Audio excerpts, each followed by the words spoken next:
The time has once again come to ask the age-old question of whether or not E3 is dead once again. Let's talk about it.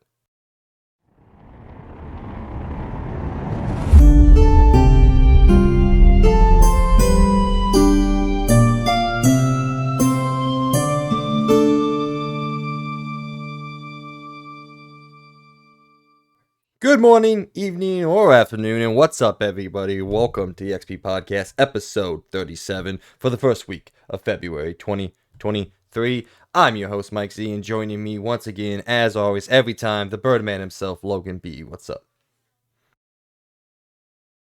What's up, everybody? How's everybody doing today? Exciting week. A lot of things to talk about with a couple surprise showcases. Well, I guess one for honestly is more of a surprise, especially after our last recording. It literally happened right after it, so that's kind of crazy. But other than that, yeah, I'm excited to get into it. My week's so far since the last time I recorded has been pretty good. Other than today, getting to the recording today was not great. As Mike knew before we started to record, my drive back to my apartment to record has absolutely sucked. But other than that, I'm really excited to get into a lot of gaming news. And yeah, how about you, Mike? How was your couple days since we last recorded? How's it been? Yeah, we recorded pretty late last week, so the rundown won't be massive, but I've spent pretty much all my off time playing games, so I'm getting back into the swing of pretty much playing games at all times. Not really watching too much TV other than like the occasional episode when I eat food or anything like that. But for information purposes out there, it is Monday, February 6th, as of the time of recording, and we are a measly like 16 hours away from playing Hogwarts Legacy. I can't wait. We're going to talk about that review later on in the episode. But some other news for me, I did get a new piece of electronical equipment that I'll be excited to talk about in the rundown.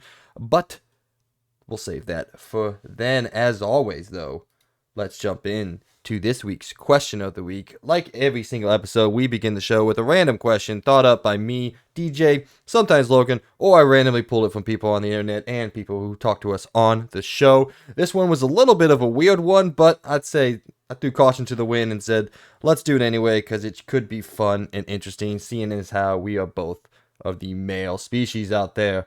So, Mr. Logan, if you could marry a video game character, who would it be and why? That's a hard one. Well, how about you start first, since you read this question? All right, I have three, and I'm not saying I'm going to marry all three of them. This isn't a polyamorous relationship or anything like that. I'm just saying I came up with three good ones: a modern day one, an old school one from my time as a childhood, and then a honorable mention that she just couldn't quite get into the top two. My honorable mention is the lady which I just named. I've forgotten. I should probably understand my wife's name, but Patier, or not? I don't know. The lady from Cyberpunk, the Road One. Oh, Pan Am. Pan Am, yeah, Pan Am. Pan Am is awesome. Great attitude, great personality. Doesn't hurt that she's not unattractive. So. Yeah. But that would probably be my honorable mention. The one that I just wanted to throw out there, amazing character if you go through her entire storyline, and I think she'd be really cool to live a life with. She seems like a lot of fun, but she also has like a back tinge of like serious adultness going on. All right, let's get to the real ones. My modern day one, Freya from God of War. Because why not? Really? She's a god, dude. Are you kidding me? Why would I not want to? That's fair. I mean, yeah, she's got a little baggage, but I can handle some baggage, man. I've had plenty of baggage to handle. I've carried baggage on and off the plane before. What are you talking about? I'm experienced enough at dealing with past things, but I don't know. Just we talked about it on the spoiler cast. If you guys haven't got a chance to go listen to that, go back to our God of War review and spoiler cast. It's one of Logan and I's favorite episodes that we've done. Just an easy chat. We sit down and talk about a game that we both loved. A lot of fun. But anyway, we talked about it, and her development throughout the game is so well done. Not just from a storytelling perspective, but just from a characterization perspective. And you get to know so much about her as a character, and you get to feel for her and what she went through. And I don't know, maybe it's the male bravado in me, but like a part of me always wants to be like the reason why someone has a good life. You know, I want to be the reason why someone enjoys life. You know, maybe that's a male bravado in me. I don't know, but I feel like I could be that for her. I'm just saying. I told you this is a weird one. All right, and then my past one, a character that I've been in deep, deep love with and infatuation with from the early days of my video game time, all the way up through recently in 2020 when the remake came out. It's Tifa from Final Fantasy VII. She is That's fair. she Yeah. is a phenomenal character.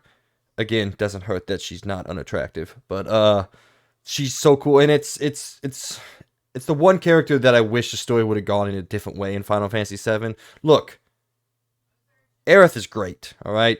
She is awesome. Tifa is just better. She's just a better character. She's a better person. She's a more interesting character. And she's not as like goody goody two shoes. I just realized out of all three of the women, they're kind of rebels. Maybe I have a type. That's fair. Yeah. I was just sitting there thinking about why I like Tifa more than Aerith. I'm like, oh, because Aerith is kind of like your old school, good old fashioned good girl, you know. She's, charming, cute. Tifa's like, the badass rebel who falls in love with you throughout the game, but unfortunately doesn't get your heart throughout the game, which is still annoying. But yeah, no, Tifa is probably my number one, followed in a modern day lens by Freya, maybe because I just think her character is so cool. With a special shout out to, was it Pan Am? That's a weird name. Pan Am. Yeah. Yeah, it's an airplane line. I don't know. Yeah, wait, maybe that's Pan Air. I don't know. It sounds simple. All right. Anyway, what do you have for us? So that's a little difficult. I guess if Cortana wasn't an AI, that would I would say her for sure. I think she's an awesome character and the way she is throughout all the games. She also is, well, clearly pretty attractive. So, I don't know. I mean, she seems pretty cool. She's pretty attractive, and I don't really know much more to say about that. But I mean, she's a really good character throughout the game, and she's also very good at like helping when it comes to like emotional stuff because clearly Master Chief, I mean that's the whole point of why she's there for him is to help him keep his emotions in check. Unlike the show, but the actual game, that's how she actually is. But if I had to choose another one from a more another franchise I like is Anya Stroud from Gears of War. She is very awesome. She becomes a really big badass throughout the story because she pretty much starts off as just a person that kind of is like telling you or keeping updates. She's like, basically the keyboard person, the person behind the computer for most of the games. And then you get to the third game and she actually becomes a soldier and everything. And she's pretty badass. So yeah. I don't really know much more to say about that, but that would pretty much be my two. Unless you want to also say for Elden Ring, Melina, the person that gives you the bell, or not the bell, but she helps you throughout the game of Elden Ring. She's also pretty beautiful, but also very cute more than anything. No, okay, you That's said pretty much all I got. No, you said, but I was sitting here thinking, I was like, wait, the one you fight at the end? No, but that's Milena. I was like, damn, man. Really like to get your ass kicked, No, huh? yeah. Well, it's confusing because there's Melina and then there's Melena, yeah. But Melina or whatever, I don't know if it's Melin. I think it is Melina. That's how you pronounce her name. But yeah, that'd probably be my three if I had to choose three. And don't shy. So There's nothing wrong obviously with not at the same time. there's nothing wrong with marrying an AI. I mean, Joaquin Phoenix did it in Her. Did you ever watch that movie? That's fair. I have not. That movie's wild, man. It's really good. Really well done. Really great acting. So, anything else? Any other females you want to shout out? There's a crap ton of really good female characters, but when we started recently, Obviously, Tomb Raider. Oh shit, Laura Croft. Yeah, I don't know. Yeah, Lara Actually, Croft. that seems stressful. All right, I got bad knees. All right, I've blown them out twice. I don't really want to be climbing around and getting in gunfights all the time. That seems a little stressful. I'm just saying. Also, I feel really bad. I don't know her name right now. But also Drake's wife. Oh hell yeah, Also, never. the Okay, yeah. So never oh mind. Yeah, yeah, number yeah, one, Elena. Elena's number one, yeah, yeah. definitely. She's awesome. Like Sorry, she just, Tifa. I don't know. Actually, you know what? I'm keeping She Tifa she in stuck by there. his side the entire time. Well, yes and no. Pretty much. I mean, even through him lying at the very end when he said he wouldn't lie, she still stuck by his side. Yeah, well, So I mean, they broke up after the first game, and then they broke up pretty much. Oh no, I guess they didn't break up after the second one, but they weren't together after the first game. So, well, they were, I guess, in some that's ways, fair. and then they weren't. I don't know. I need the Uncharted movie to fill in the blanks between each game. That actually be a terrible movie. Don't do that, Sony. Supposedly, from what I heard they're done with it. So I don't know. I don't know if Oh, they're gonna whoa, make another one. no, yeah, Naughty Dog is done with it. We've known that for a while. Um, like they're not Yeah, making the next one, but there is all those rumors. Did you see that little PlayStation TV spot that seemed to tease the next Uncharted in a way? At least it looked like Uncharted. I did not know. Oh yeah, there was like a probably less than a 1 second frame when they were doing like a sizzle reel of a bunch of the franchise. It was a live action TV spot, so but there was a female holding a torch in what looked like a Tomb Raider esque um setting. So, like, you know, we see Uncharted all the time. And a lot of people have always believed that the next game is going to star Drake and Elena's daughter, whose name I can't, Cassie. Um, she's going to star Cassie going forward. So, by the way, sorry about that. Huge spoilers for Uncharted 4. Whoops. Yeah, My I bad. mean, I'm sorry if you have. Yeah, It's the been game out came for a out. couple years, The game so came out it's 7 years ago. Please go out and play it. yeah. Maybe it came out 2006 or 16. So 6 years ago, but and that's anyway. So that's a rumor at all. Then there was a little bit of there's a little bitty little tease in there. So don't know if you got a chance to see that or not. But oh, I have not, but I've speaking been seeing a lot of YouTube videos popping up about it. So speaking of TV spots, did you get a chance to check out the Saturday Night Live trailer for Mario Kart? no, but I've Oh been my wanting to. oh my God, it is honestly brilliant. It is hysterical. They combine The Last of Us with Pedro Pascal and Mario Kart. Oh my God, so good. So good. All right, ladies and gentlemen, if you didn't know, this is the XP Podcast, our weekly video game and pop culture news podcast, where Logan and myself sit down with y'all and talk about all the news stories and happenings inside and out of the video game world. We post a new episode each and every week, so you can listen to it whenever you want. You can find us on most of the popular podcasting services, including Apple Podcasts, Spotify, Google Podcasts, and more. If you enjoy what we're doing here on the XP Podcast, please support us on our Patreon, where you get to be a part of our weekly discussions and give us your opinions on everything we talk about and everything we don't. You'll also be able to find all of our uploads there, along with any exclusive episodes we may post. Links for that, as always, are in the description down below, or you can simply go to patreon.com and search Experience Point, spelled capital X, capital P, ERIENCEPOINT. However, if you don't have any money to send our way, don't worry, we still love and appreciate you for listening to us and being a part of what is hopefully a growing community. You can also go over to our YouTube channel where you can get this show and all of our shows in video format. If you do, please don't forget to give us a like, share, subscribe, and hit that notification icon so you can be aware of everything we post when we decide to post it. New episode reminders for you. Episode 35. Sorry. Episode 35 has been up for a while. Episode 36 is live now, where we go into some of the news stories and talk about a bunch of the new games that we've been playing. Nothing super new that we're going to talk about here, but if you want to hear my initial impressions of Fire Emblem Engage, Dead Space, Logan's initial impressions of Returnal, his viewing of Dead Space, High on Life, he finished that last week, so if you want to hear what he has to say about that seemingly one of the better Xbox games to come out in recent memory. Go check out episode 36. It is live. It is posted right now at this very moment. So you can go and check that out if you want to. Then come back to us and hear what we have to say. With all that out of the way, though, let's get into this week's show. And around the point, we say farewell to a litany of online games. We have updated sales figures for all three of the modern consoles, and we ask the yearly question of whether E3 is officially dead once again or not. Then in LTR, we dive into the reviews for Hogwarts Legacy. But before we get to all that, it's time for what is and forever will be the rundown, where we catch up on all things pop culture that we've been doing, whether that be gaming, TV shows, movies, books, or comics. It doesn't matter, because we like it all and love to talk about it. So, Mr. Logan, what, sir, have you been doing? Well, just like last week or last time we recorded, I've been playing some more Returnal.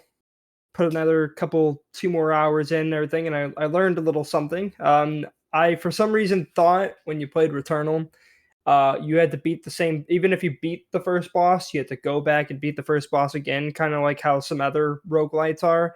You don't, and I No, learned that. I'm like, there, oh, that's there's kind of nice. there's shortcuts that open up.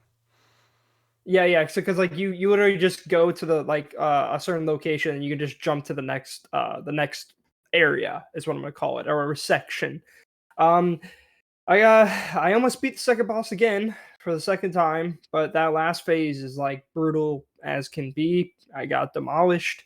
I also like to explore a lot, so it it's kind of like a take or get, whatever. Like you when you're exploring, there's a chance that you can really get damaged and not get a lot of health. And so when I went into that second time I fought the second boss, I didn't really have a lot of health, so that's why I got destroyed and like at the last phase, like no tomorrow. But it's really fun. It's actually extremely like addicting to play. It's really enjoyable. I like that everything. It's very it's randomly generated, so every time you're playing through, it is different. Yes, some of the locations are the same, but the enemies and traps and etc. and the gear that you get through each playthrough is completely different and completely random. And it's very enjoyable. It's very enjoyable to play. I really like it so far still. I want to get to the second boss, get through the second boss, which hopefully I can maybe get through that at some point. But this week is going to be a little bit of a difficult one because of a certain big game we're going to be talking about today, soon or later. That I'm going to be playing pretty much as of tomorrow. So I don't know if I'm going to be able to get through much more of it, but as soon as I beat this next big game, I am going to go back and probably play more of it and try to get to beat that second boss and get through and actually get to the brand new areas that everyone keeps saying is like super beautiful. I mean, I will say just the two locations I've been to, man, this game is insanely beautiful. It runs insanely smooth, and it's just so much fun to play. But what about you, Mike? Well, put a little bit more time into Dead Space, mostly in the last 2 days. I put a lot of time into Dead Space the last 2 days. I was actually playing that before you texted me that we were getting on. So I'm about 6.5 hours into chapter 6. So once I get done with chapter 6, I'm technically halfway through the game because there's 12 chapters. But um, it is probably going to take me longer than 12 hours. Obviously, just based off my progression and the fact that it is a slightly bigger game. All right, it added some side quests. The side quests aren't like actually anything to write home. We're not talking about the Witcher side quests. You just unlock certain rooms and you go and watch these holograms, which gives you a deeper appreciation for the characters and the relationship between Isaac and Nicole. Almost said Natalie. That wasn't right. And then the second kind of grouping of side quests was the whole new security clearance like quests. We have to go around. You got to find some of the old like workers' rigs, and that unlocks more and more doors. And then you kind of, if you want to, you can backtrack to some of the doors you missed or some of the boxes you missed, and there's usually pretty decent rewards in there for you in that. I haven't been backtracking too much because I find that the way the game's designed, it kind of wraps you back around to areas quite often. So I haven't had to backtrack too much. I did one backtracking to get back to one of the beginning areas to unlock this one door, and it really wasn't worth it that much, but I got some more ammo and everything. But yeah, man, all I gotta say is this game is fucking phenomenal so far. It is, it's absolutely gorgeous. It's in my opinion, significantly more terrifying than the first game, just based on the lighting alone. It's a much darker game. You have to use your flashlight in a lot of areas. The intensity director that we talked about last week is in full swing here. I had a perfect example for it. I was going to do this. I was going to get something. I don't want to say what I was going to get, but I walked through the store and like these two enemies came after me, and I died because of them. I don't die too often in the game, but I did in this scenario. I was just kind of backed into the corner, had nowhere to go. So when the game reloaded itself, I was like, you know what? Let me go down this side path and see if there's any different gear or something, or any more ammo that I can get. Maybe help me with the fight. And I went through the side path door, and there were those two enemies were waiting for me. So I had to take them out there. It's pretty much the game saying, F you, you're going to fight these guys whether you want to or not. And then I was like, well, shit. I wonder if I go back the way I was supposed to go if I start to fight them. And nope, they weren't there. So that was a really cool example of the intensity director essentially saying, you're going to fight these guys no matter which way you go. You have no choice. But then also it was a good idea that when I got back through the other door, they weren't there. So that was really cool, really enjoyable. I've gotten to the point in the game where I no longer feel unequipped to handle what's going on. I've unlocked all the weapons. I just got the final weapon earlier today when I was playing. And so you're not at that point where you feel underpowered in the game. I've been doing a lot of leveling up, increasing my gear, and I'm to the point now where I can handle what the game's throwing at me, and I don't have to like freak out and run and try to like maneuver around these people. I can kind of stand there like a tank and kind of take these guys out with all my powers, all my weapons and everything. And that's a very good feeling. I still never feel like confident, because like that intensity director does change things quite a bit. They throw a lot of stuff at you if you have a lot of ammo. So I'm trying to stay lower on ammo on all my guns. I'm trying to use my guns more than I would originally in the game. Like I used to use my powers, my stasis, and kinesis quite a bit in my original playthroughs of Dead Space. I'm using a lot more weapons to try to keep the ammo lower so I don't get 8 enemies thrown at me. But yeah, overall, Dead Space is fantastic. We all knew it was fantastic. It scored absolutely well. And before I move on, I want to surprise you with something here. So the score on OpenCritic actually dropped from a 90, like it was, to an 88 now. You want to know the culprit? Who? None other than Mr. James Sterling at the Jimquisition. You want to hear his review? Oh boy, yeah. Let's go with it. Let's hear it. He gave Dead Space Remake a sparkling 5 out of 10. He says, everything good about Dead Space 2023's basic gameplay, combat, and narrative is a result of what Dead Space 2008 built. Most of what this remake adds is either less appealing, artistic alterations, or side content that generally amounts to unnecessary padding, and quite frankly, I'd have been more interested in a remaster than a glitchy new take that's less enjoyable and costs more. When you add the repulsive context of EA benefiting from a series it once destroyed right down to the developer, you get a game that leaves a sour, bloody taste, even if it's an acceptable mimicry of its predecessor. 5 out of 10. I lost don't I lost two understand. fucking points from you, Jim Quiz. I'm so angry. Yeah, dude. No, I honestly think it's just his whole thing is just to be negative. Like, has he ever given a positive review? Oh, Ever? I'm curious. I'm sure he has. Because, like, dude, like he just that's really annoying to go down from 2 points from one person. One person. And I also just don't think if you even look at it objectively, what Dead Space has done with the game, the way it's all set up and everything, you maybe no fanboy thing, no nothing. Like even for me, this makes this game, even just looking at it from what I've seen, looks exciting. Like I want to play it. I actually do want to play this game. I'll be waiting for it to go on sale, of course, because I personally don't find it worth $70 because it literally is kind of just a reskin of the original, yes, with a lot of enhancements, but it is the same thing with the same ending. Unless you beat it in the secret way, then there's a secret ending. But still, like it's just the same thing. So, but you could still tell it's a good game. Like I don't see how you can get a 5 out of 10. It is not mediocre. It is not average. it is far above that. So yeah, that dude. I can't wait to see how much he's going to bring down Hogwarts Legacy. He's probably going to give it like a 1 out of 10. Guarantee it. It's going to be like 1 or 2 out of 10, Jim and he's gonna Sterling he's gonna out bring there. up the whole yeah. If you're listening to me, which you're not, because you don't give a shit about me, which is fair, you're a cuck. You are you're a beta ass cuck, and I'm mad at you. I lost two fuck. If I lose by like a point this year, I'm gonna be so pissed. I am gonna be so mad. Okay, I'm good. I'm back. I'm Speaking back of now. fantasy, you motherfucker, put an Exo Primal on your thing. Yeah, it looks Finish awful. it. Yeah, when you added that, I Yeah. immediately put in my counter pick. Also, I put it in for $0, so I didn't have to spend any money on it. You could do $0. Yeah, you can. It's just easy for people to outbet Oh, you then.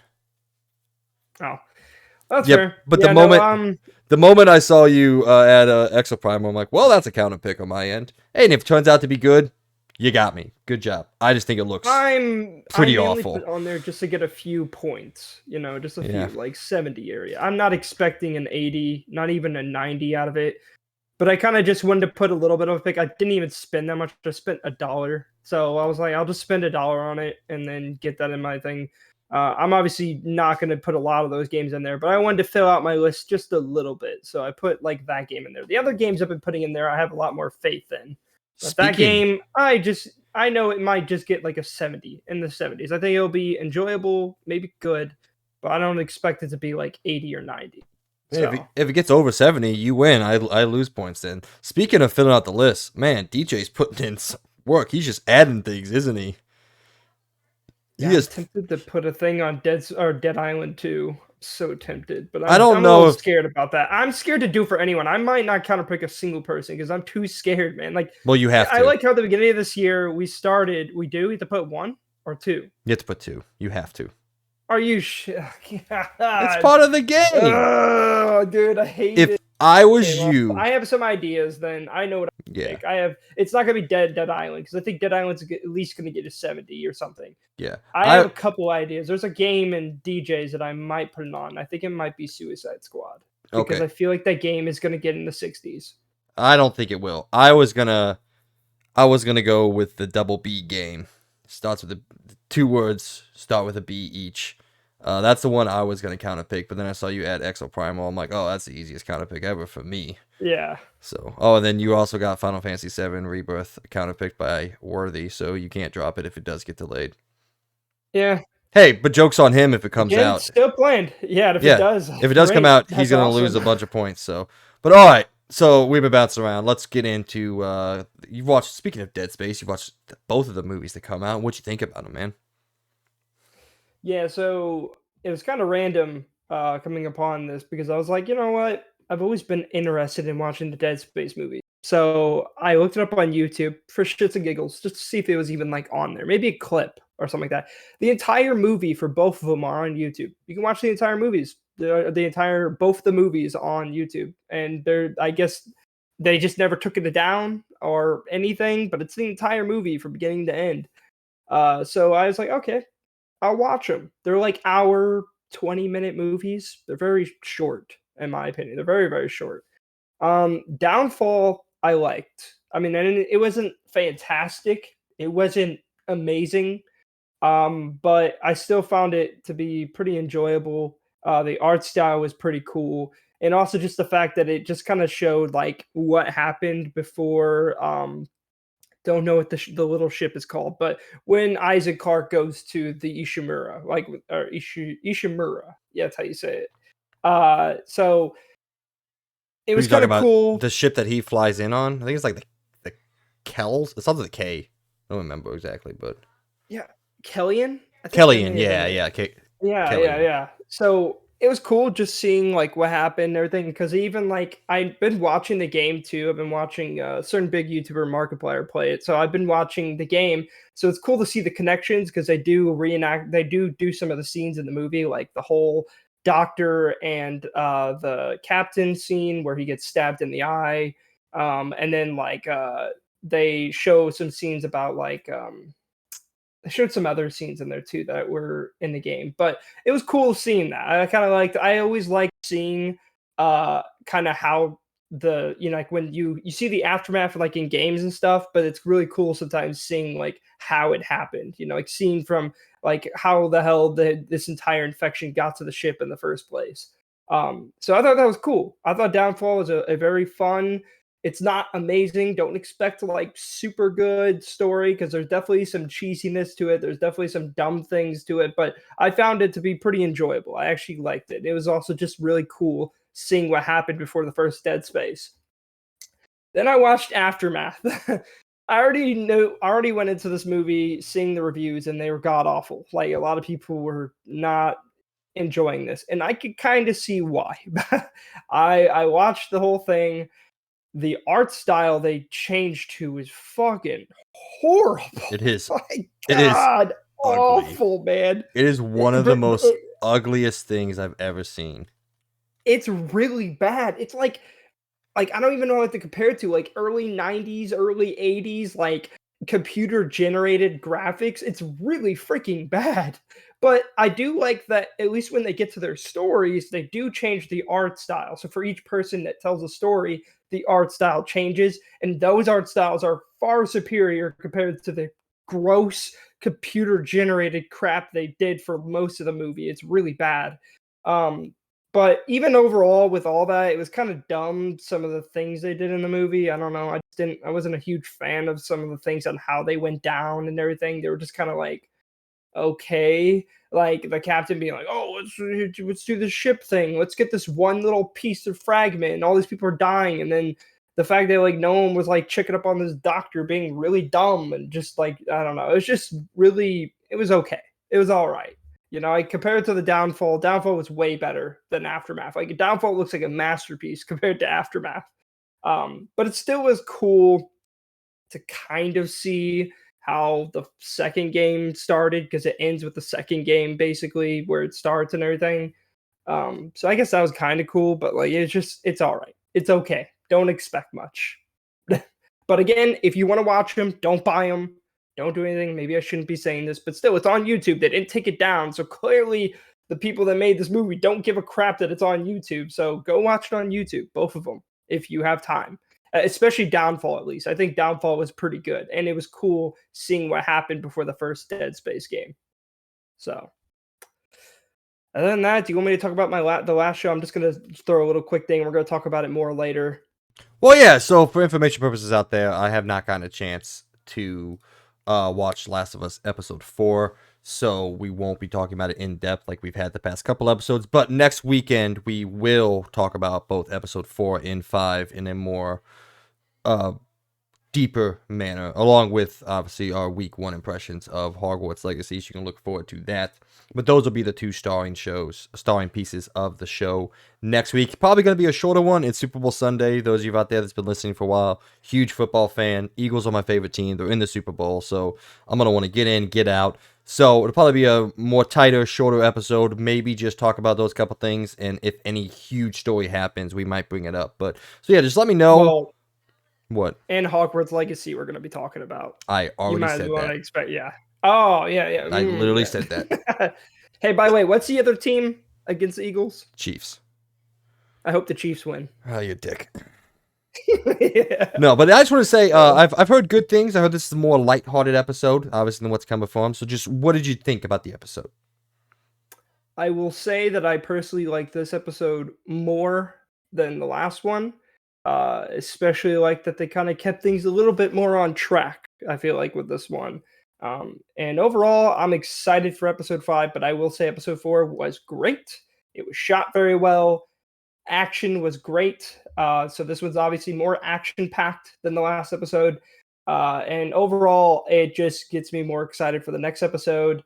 Again, things are a little bit changed, but definitely nowhere close as drastic as episode 3. I think episode 3 still is the most drastic change out of all the episodes still. So I will say episode 4 is definitely more close to what the game kind of did. They kind of put a couple scenes together in certain parts, like certain parts in that same chapter in the game. They kind of put things a little bit together a little bit more. But again, we'll talk about it more whenever Mike watches it, I but I will say so far, really liked it. Can't wait for episode 5. Episode 5 is going to be awesome. I did see a little bit of quote unquote spoilers. It's nothing huge. I stay off social media if there's like something that's, if I know something is heavy in pop culture, I usually try to stay off all sorts of social media until I get a chance to watch that. But I did see that Ellie's pun book shows up in this one, which is awesome. So that's the only thing I've seen. So that was cool. yeah, so I actually like that a lot. all right, the other game I've been playing, obviously not a new game I've been playing. Y'all heard my initial impressions last week. Been playing some more Fire Emblem Engage. Closing in on 30 hours. I think if I remember, I'm at like 28 and a half hours. But I'm moving into chapter 18 out of 26, so still chugging along on Fire Emblem. And my opinions haven't changed one bit. I still think it is a great Fire Emblem game, a great strategy JRPG. But like I said last week, and I'll say it again, this game is very much made in the idea of old school Fire Emblem, not new school Fire Emblem like Three Houses. It's very much more focused on world building and storytelling, with some good characters, and the characters aren't bad, and there's some ones that I don't care about. I just threw them into the fight so I could kill them. But Jeez. well, no, there was one character that I don't like at all. I never thought he really fit well with the group. So in one of the fights, I had to lose somebody because I put myself in like a bad situation. So I just moved him forward so he would take the hit, and no one else that I actually like would take the hit. So he died. Sorry, Sean, you're dead. But I got like 4 healers on my squad. I don't need you. But yes, so far it's still great. I'm still enjoying it. The combat is fun and engaging. It's ridiculously deep in what you can do and how you need to go about doing things. One thing I did forget to mention last week is, yes, this game does return the like, how do I want to say that? Like the weapon triangle. So like certain weapons are weak to other weapons. That's a staple of the Fire Emblem series, going back to, I believe, the second one introduced that. So you got swords beat lances. Lances beat wait, maybe it's not right. But anyway, it's like rock paper scissors. Like this one beats that one beats this one beats that one. That's kind of what it is. It's like playing rock paper scissors with weapons, and that's a staple going back, said, from the time pretty much of its inception. So and they did do some more interesting things with like the map design, and sometimes there's like houses that are open if you're fighting like in a village, and you got to make your way to that house and then talk to the people, and then they'll close up the house to protect them, and they'll give you some kind of usually good piece of equipment. So, but yeah, those of you out there that are Fire Emblem fans, you're gonna love this game. If you're strictly a Three Houses fan, this one's gonna feel a little off to you. And like I said, I do think Three Houses is the overall stronger game, but this one's combat system I think is significantly deeper and more things that you can play around with within that combat system. So no new opinions. Probably not going to change for the rest of the story. I'm waiting for the big twist. There's always a big twist in Fire Emblem games. There's usually some sort of time jump mechanic that happens. So I'm waiting on that and seeing how that plays into the character development and all that. The only other thing, the non-gaming thing I've done, I did go out and finally buy a new laptop. I've been looking for one for a long time. Been very picky, trying to get the right components with a good price. And I finally Peyton stumbled upon one at Costco of all places. So I got a Costco laptop. No, it's an Acer laptop, but it's a good component set. I didn't need it to be gaming, so I got a 12th gen Core i5. So a brand new CPU, 512 gigs SSD, 16 gigs of RAM, good battery. I'm all around very happy with the laptop. It's performing well. I put it through its paces. First thing I got scored very well on Cinebench, so I know the CPU is solid.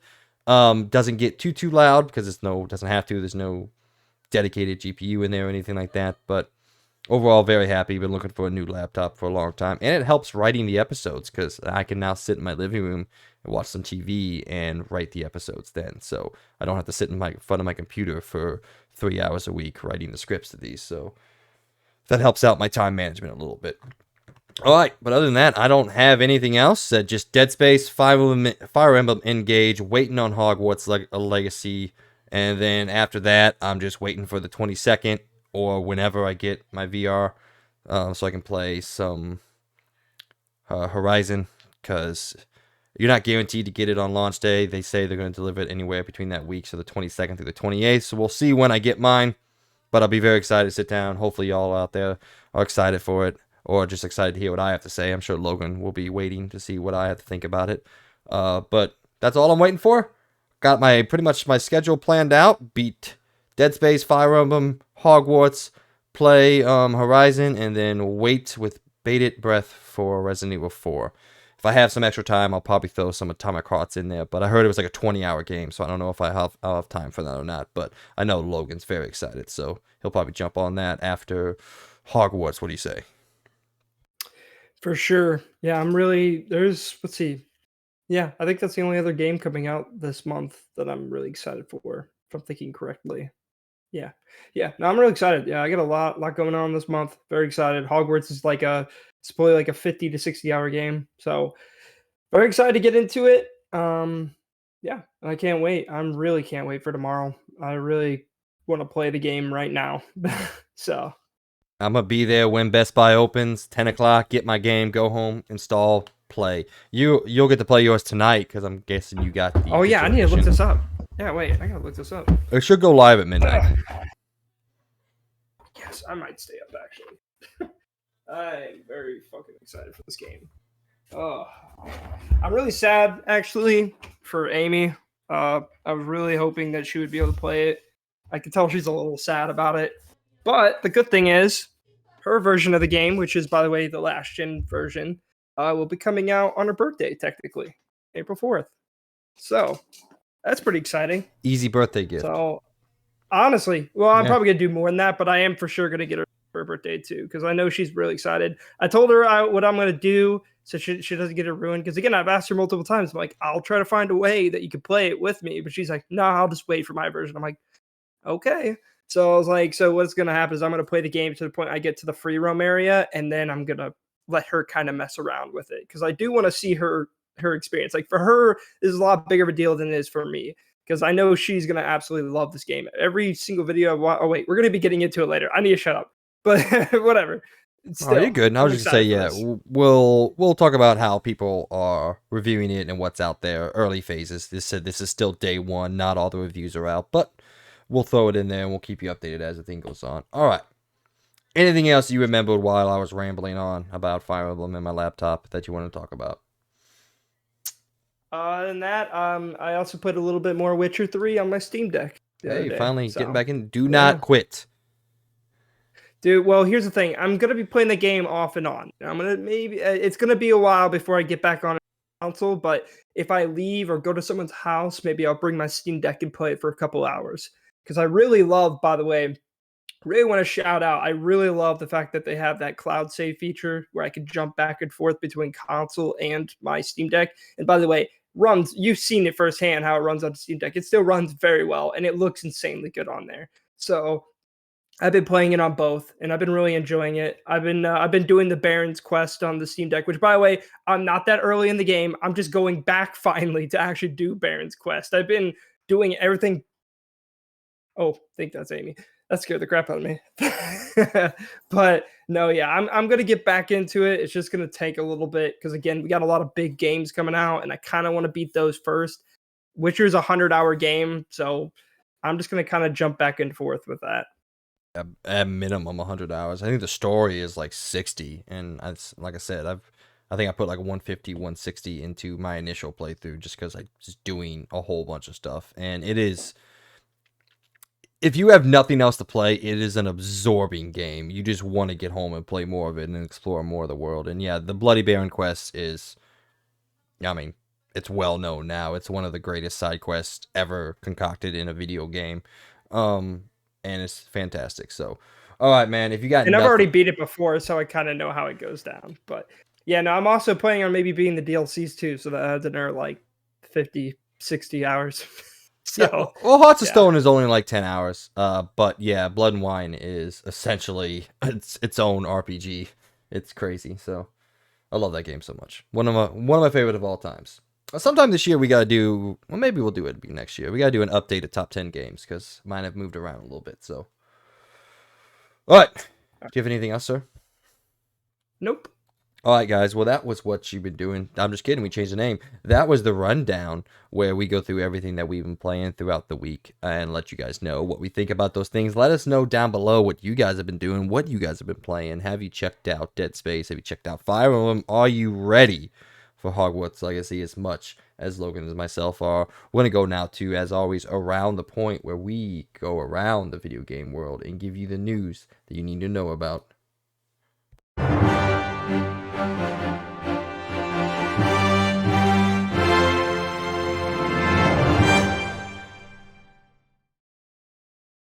Number one on Around the Point, there are a litany of games, online games, most importantly, being shut down by the developers, by their production companies. So we're going to go on now and tell you what those are and see if we've played any of them. So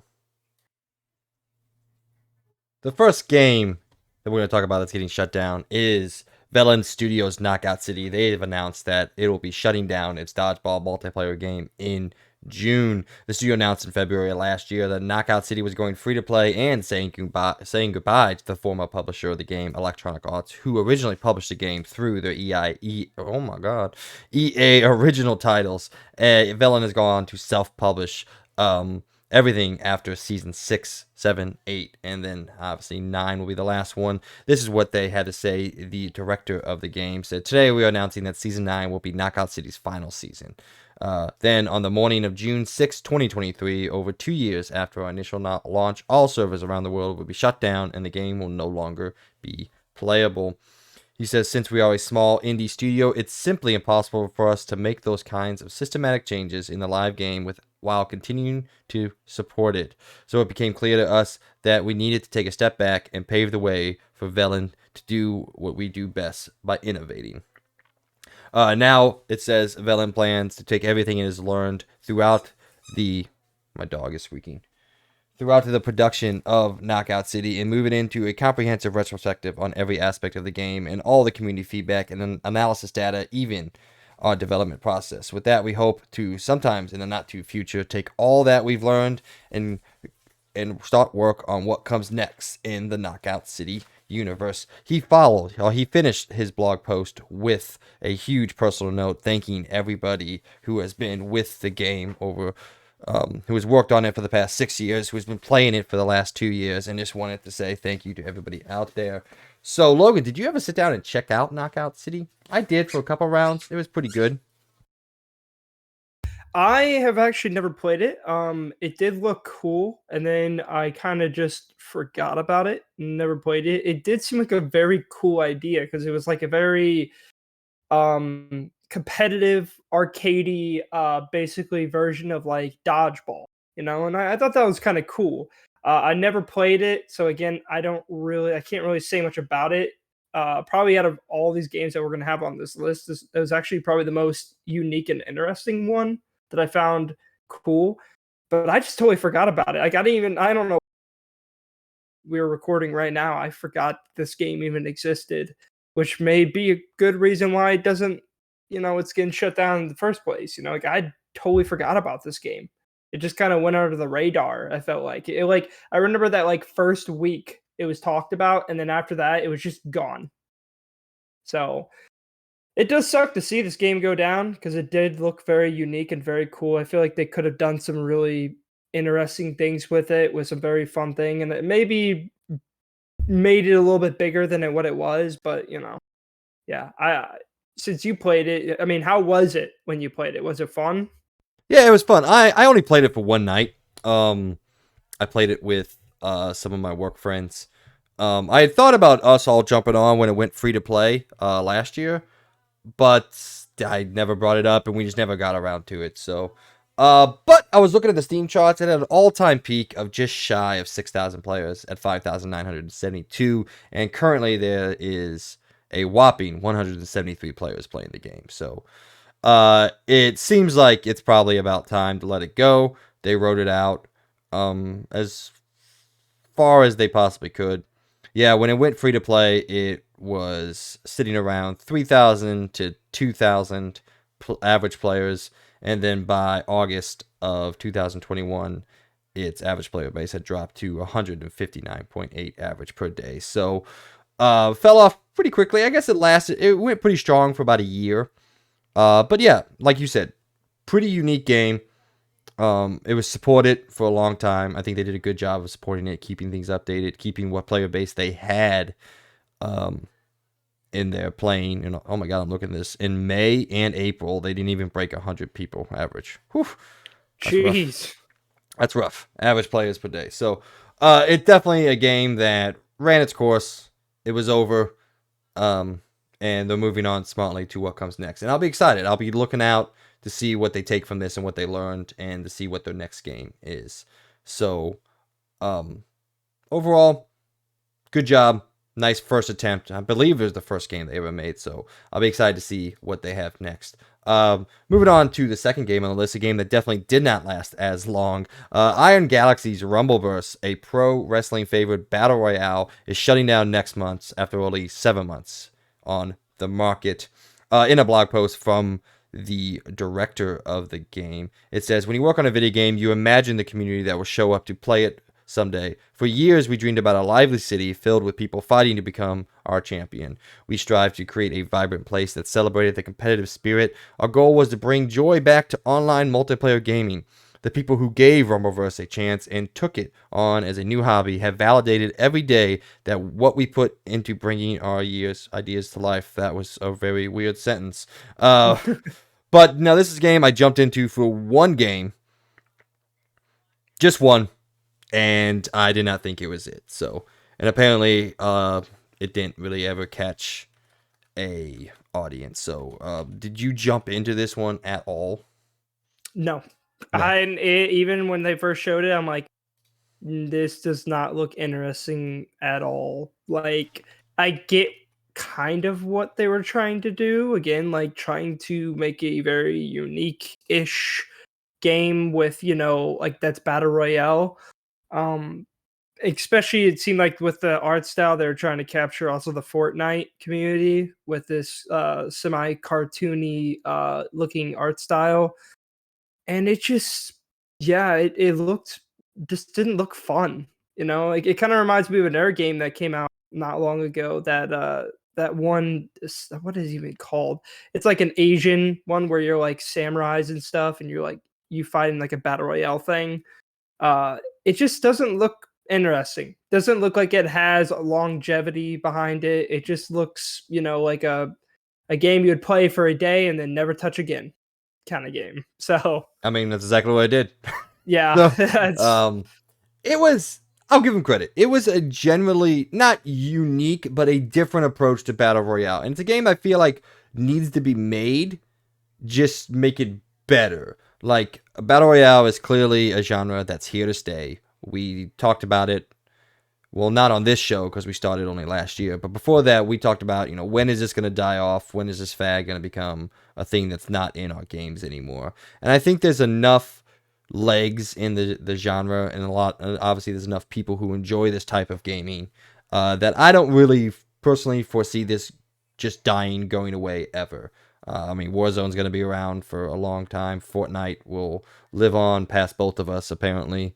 So, but yeah, so I think if this genre is to stay, if it is going to keep being a part of our everyday lives in gaming, there needs to be this type of experimentation and trying to figure out what unique aspects and how you can come about this in a unique and different way as opposed to shooting people on a map.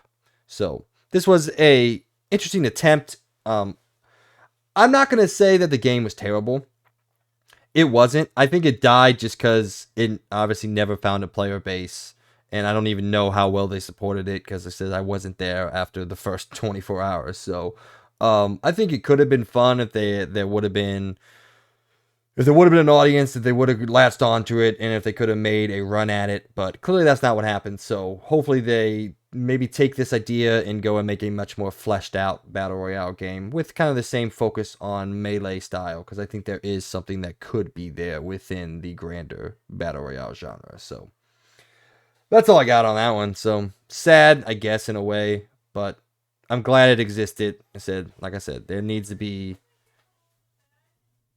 different players in the battle royale game because we can't just always shoot people. Speaking of shooting people, Crossfire X will be shutting down in May, announced on Remedy Entertainment and Smilegate. They will be shutting down Crossfire X on May 18th, 2023. The announcement comes right before the game's 1-year anniversary that it was released on Xbox Series X and S and Xbox One in February of 2022. Since the launch of the game, we have worked tirelessly. Sorry, this is from the development team. Since the launch of the game, we have worked tirelessly to bring it to a point where we can all be proud. And throughout it all, we have had the honor and pleasure of supporting our players. And continuing on, coming to this decision was not easy, however. We can proudly say that our players have been amazingly active, passionate, and enthusiastic in working with us to create a game that would be fun and enjoyable by all. We want to thank each and every one of our players for playing Crossfire X and being a part of this journey with us. In the actual Twitter post, it said, "It is with deepest regret that we must inform you of our decision to terminate our service for Crossfire X. We want to thank each and every one of you for playing, each and every one of our players for playing and being part of this journey with us." So, yeah, that's what happens when your game sucks ass. And dude, it looked horrible ever since the first showcase. Like, I don't know what people were expecting. It didn't already look that good, in my opinion. And it just, when it came out, I never tried it ever because I just don't, it didn't look good. It just looked very mediocre.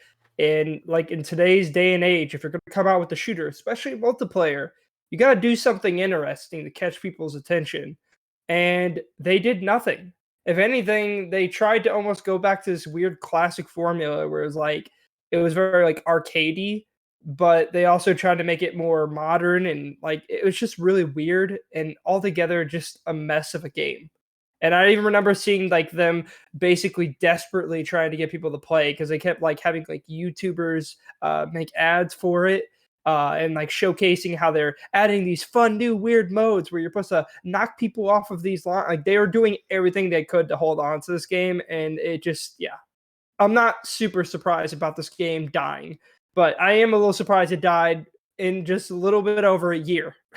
Yeah. That's crazy. I mean, honestly, that's normally what we see happen when these multiplayer games or battle royale games come out and they're not good. They usually limp on for like 1 year. Rumbleverse didn't even make it a year. As we just read 7 months. Yeah. So, Hey, and the positive is they're getting money back on skins they bought in Rumbleverse, well, that's good. which is Yeah, kind of good for them. nice. Yeah. Yeah, I'm sad that Remedy is attached to this game because they made the single player component, which wasn't good at all.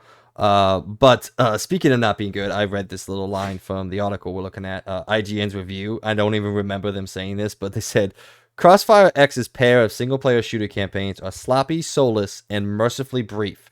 And then they said the multiplayer modes aren't worth the price you'll pay, and it's free to play. Yeah. Damn. It's tough.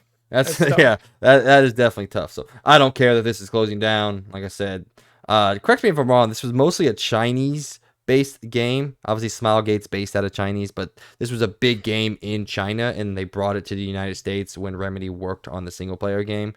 And it seems like that was a bad idea because now the game's dead. So Yeah. who knows? Uh, All right, the last online game closing down. There's been a lot of those. I mean, shit, we talked about Marvel closing down last week. So a lot of things coming to an end, mercifully. So Electronic Arts is ending development on both Apex Legends Mobile and Battlefield Mobile. It is also shuttering the studio behind Battlefield Mobile called Industrial Toys.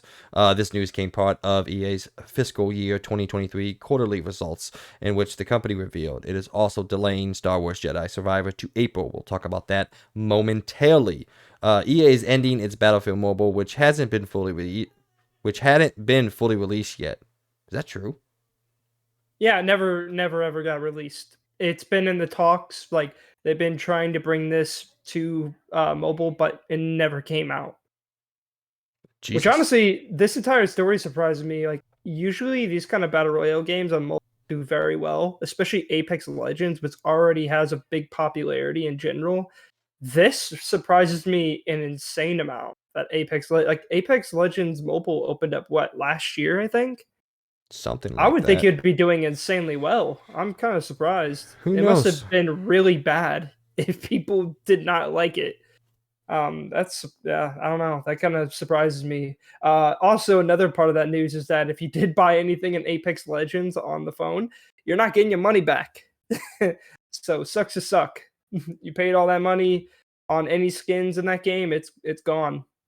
So yeah. According to EA, oh, punched my mic. According to EA, Dice is pivoting its direction uh, um, from Battlefield Mobile to, and I quote, pre-production on our future Battlefield experiences at our studios across the globe.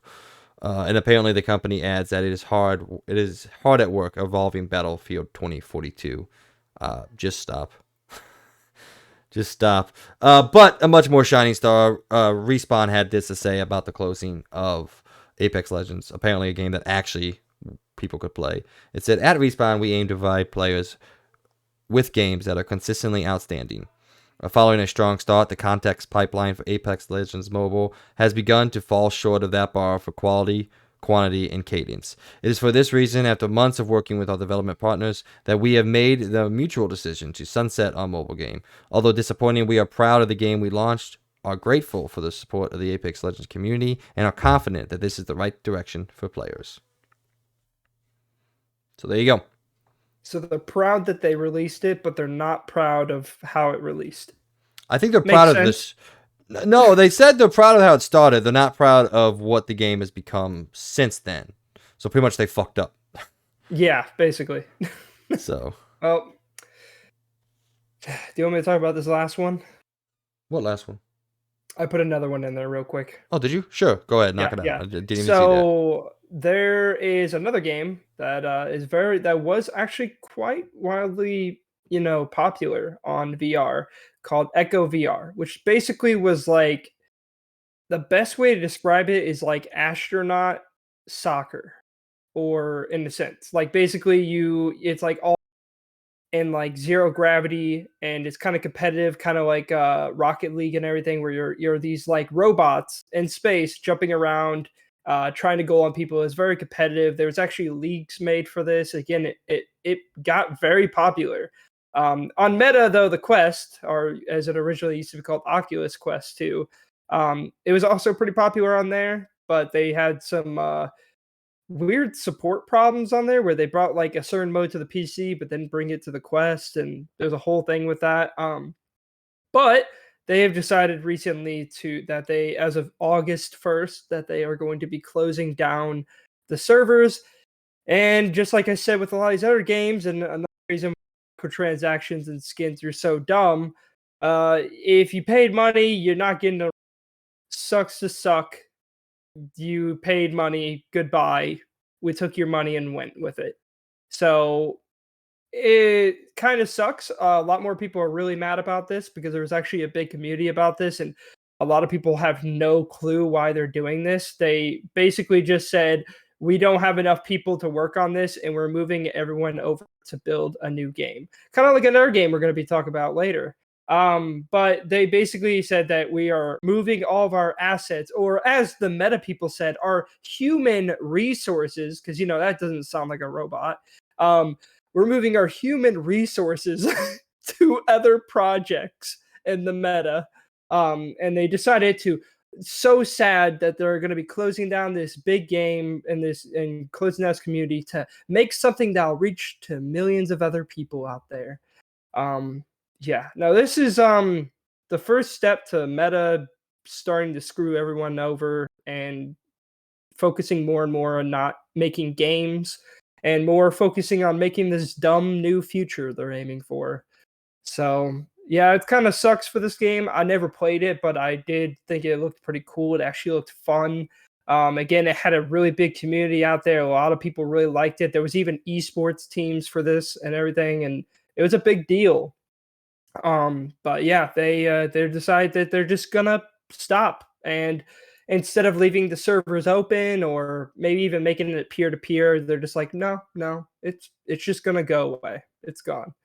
So that sucks. But hey, at least you still got Gorilla Tag, which supposedly is popping, and it's basically kind of the same thing. So at least we have that still. Yeah. I don't know. I'm kind of two minds on the whole do you get your money back thing. Like, yeah, that would be good, but I mean, I don't know. I guess it's kind of, in my eyes, it's a little unfair to the development team because obviously they didn't put that stuff out with the idea that they were going to be closed down. So I understand why people are aggravated, but also at the same time, it's like, do you just expect everything to be given to you ever? Like, I understand you put your money into this game and now it's closing. That sucks, but that's also the risk that we all do. I mean, I can buy a game and it sucks. I don't get my money back from that.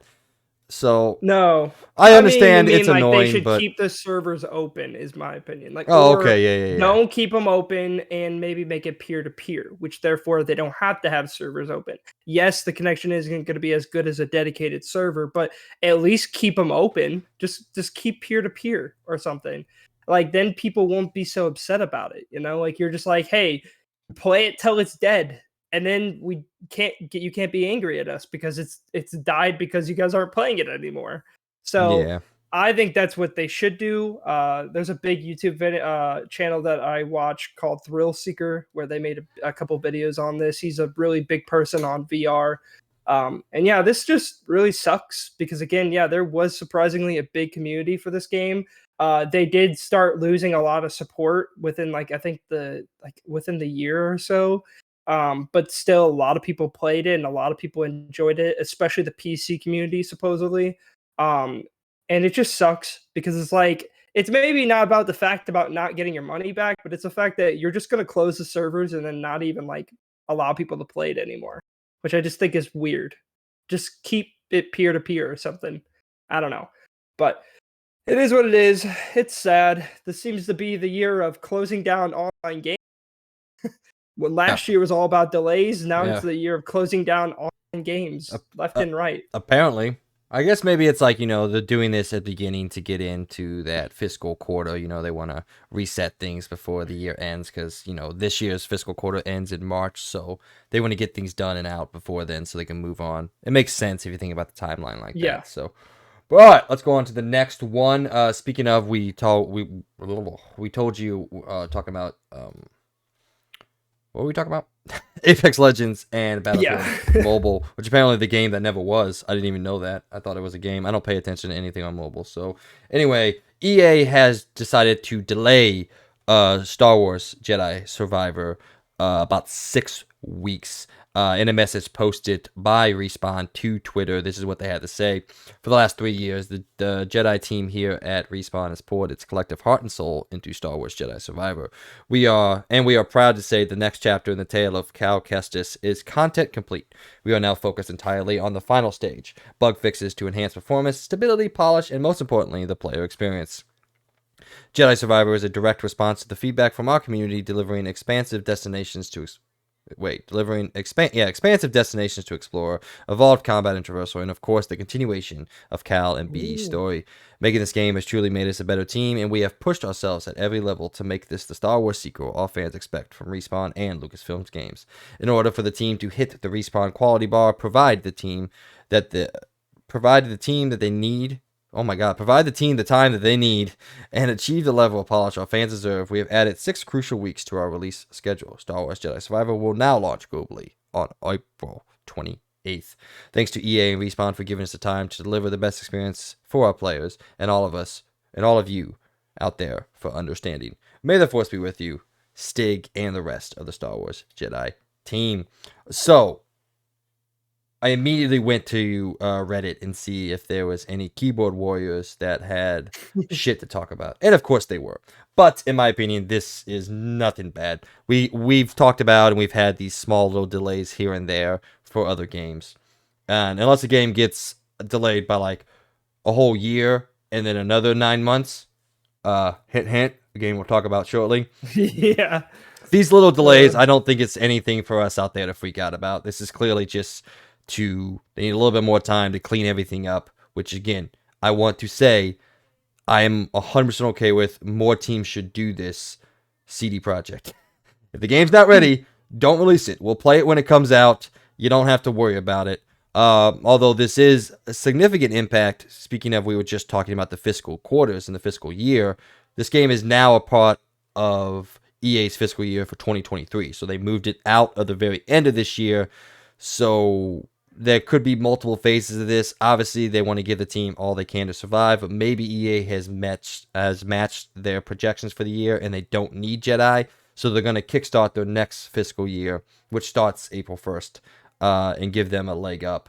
That's probably a reason behind it, but the main reason probably is just make sure the game is as good as it possibly can be. So I gotta say, hugely excited for this. Logan knows how excited I am for it. Him, not as much as I am, but I think overall this is nothing really to freak out about or even to think anything of. It just gives me more time to play Resident Evil before this game comes out. That's all I see. Well, I gotta say it is positive news. It seems like they're very much highlighting the traversal and how they're doing and all that. So maybe I like this game more. Hopefully, maybe. I don't know. I wish I could be excited for this because I'm a huge Star Wars fan. And again, I wanted to like the first one, but I couldn't stand the traversal, man. It was just god awful. There's no sugarcoating it. It was just bad. It wasn't fun. I hated going through an entire level and then having to turn around and walk through what you've done just to get back to your ship. I just felt like that was so annoying. But it's okay. We'll see when it comes out, and I'm sure it's going to score very well and See, do very well. I guess I was blind to that, or it just didn't bug me until the end game when I was trying to like collect trophy stuff. It started to bug me, and it's actually the reason why I never got the platinum because I'm literally right there. All I gotta do is just collect everything. And I never went back through because I got stuck in a level and I couldn't fast travel back, so I had to do this. Yeah, I had to deal with the traversal there, but in like the main game in the 20 or so hours or 25 hours, however long I spent with it, it never even clicked with me that the traversal was quote unquote bad. I never felt it. So maybe I was absorbed in the Star Wars fandom in that, but my critical eye didn't see that. So that's on me. I'll pay more attention to this game. But how dare you? Yeah. No. But it never really hit me. I don't I'm know happy why. everybody liked it. Again, I like it. I gotta admit, even objectively looking at it, it's like one of the best Star Wars games that's come out in a long while. I mean, I Battlefront 2 for me, at the end at least. This is like one of the best Star Wars games that's come out recently. So I want to like it. It really hurts me that I don't like it because this is like, it really is cool. It's fun. I find the combat to be enjoyable, but for some reason, man, I got so annoyed of the traversal that I just got bored. And I'm like, I don't want to go back through all of this again. So I'm like, I just stopped playing it. And then I even tried to jump back in it like a couple times. I think even as of last year, I tried to jump back in and play it again. I just couldn't. I don't know why. It just keeps. I don't know. So maybe this new game will do something for me. Maybe I can just play this one. I know I'll be missing out on the first one, but maybe this won't do something that will change my mind. I don't know. Let's hope. I would suck for me if it changes my mind because that means the game's not good, and that's not what I want. No, no. All right, let's go on now to next story, number 3. Wow, we're only at 3. Jesus. Yeah. Number 3 on Around the Point. Earlier this week, we got a gameplay dump of Resident Evil 4, focused solely on Chapter 5 of the game. And I want to get to my positives before we get to the big ol' elephant in the room. It's been making its rounds on the internet that hopefully they will have time to fix. So my positives is it looks like Resident Evil turned up to 11, which is exactly what I wanted from the game. Resident Evil 4 is still one of my favorite games of all time. I am hugely excited for this game, and it looks like they have done nothing but, how do I want to phrase this? Make what was good better, I guess is how I want to phrase this. They've changed quite a few stuff. There's now new side quests that seem generally, again, just gameplay additives. We're not talking, again, Bloody Baron side quests. Honestly, the more we learn, very similar to Dead Space. I just think a little bit more than Dead Space. You can walk around and find these like blue notes left around the world, and that'll give you a little objective to go get and find. Bring it back to the greatest character in video game history, the Merchant. Dude, he's so good. He's I so know. I'm good. trying to remember his line. What are you buying? You're welcome. Oh, hey, you're welcome. Oh, or whatever. I can't remember what his line is, but yeah, I What are watched my you? dad play it on. What are you buying? Yeah, that is. Yeah, What are you buying? It's yeah, so good. I still want to know how he transports around the world. It's like one of the biggest things in Resident Evil subreddits of them people just theorizing how he gets around the world. It's great. I love it. But yeah, so my positives are it looks gameplay wise and uh, most of the external shots look absolutely great. The game is going to be amazing. It's going to play really well.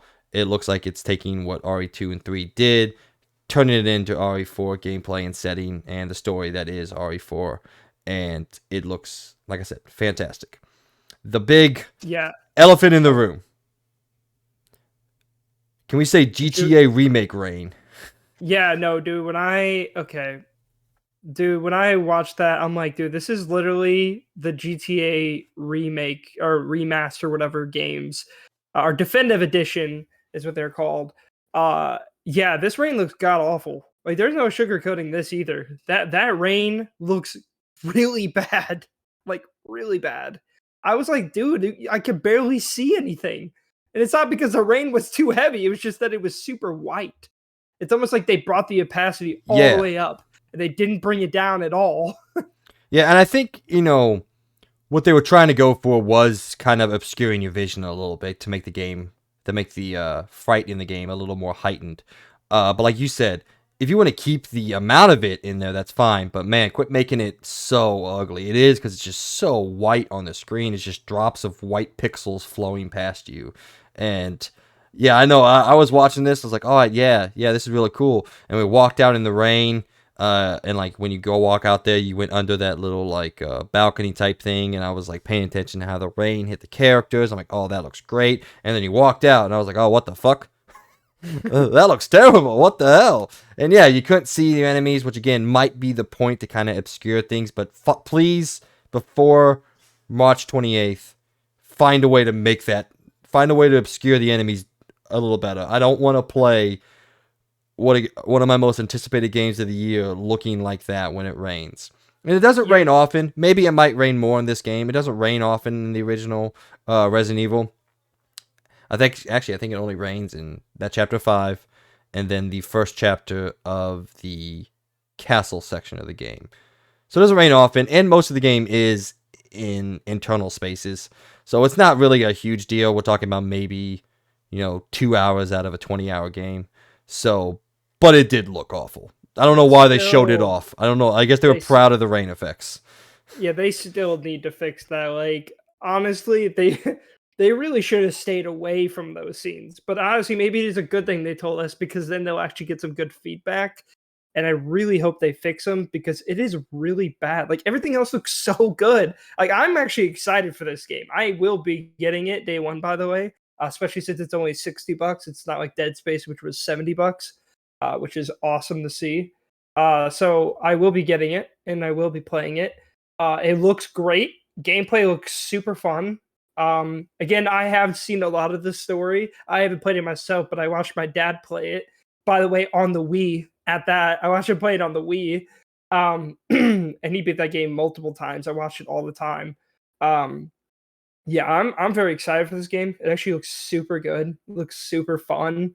Again, I think this might be the year that I actually start to try to get into some horror games. I know it's a little crazy, but I kind of want to actually get into them. Like Dead Space has really been catching my eye. I know how horrifying it is. I've even watched people play it, but I still kind of want to play it. And same for Resident Evil 4. I'm actually really excited for that. But I feel like Resident Evil 4 isn't really scary, at least from what I've watched and everything. It's always just been more like an action horror in a sense, a thriller. I The guess is the original, best way to go with it. yeah, the original is. This one looks like they're trying to tap in more to that horror-esque, and I am not looking forward to seeing the regenerators in this game. The regenerators are creepy in the first game, and just the way that they designed how you have to fight them just heightens the creepiness. They're beautifully designed, but I am not looking forward to fighting them in this game.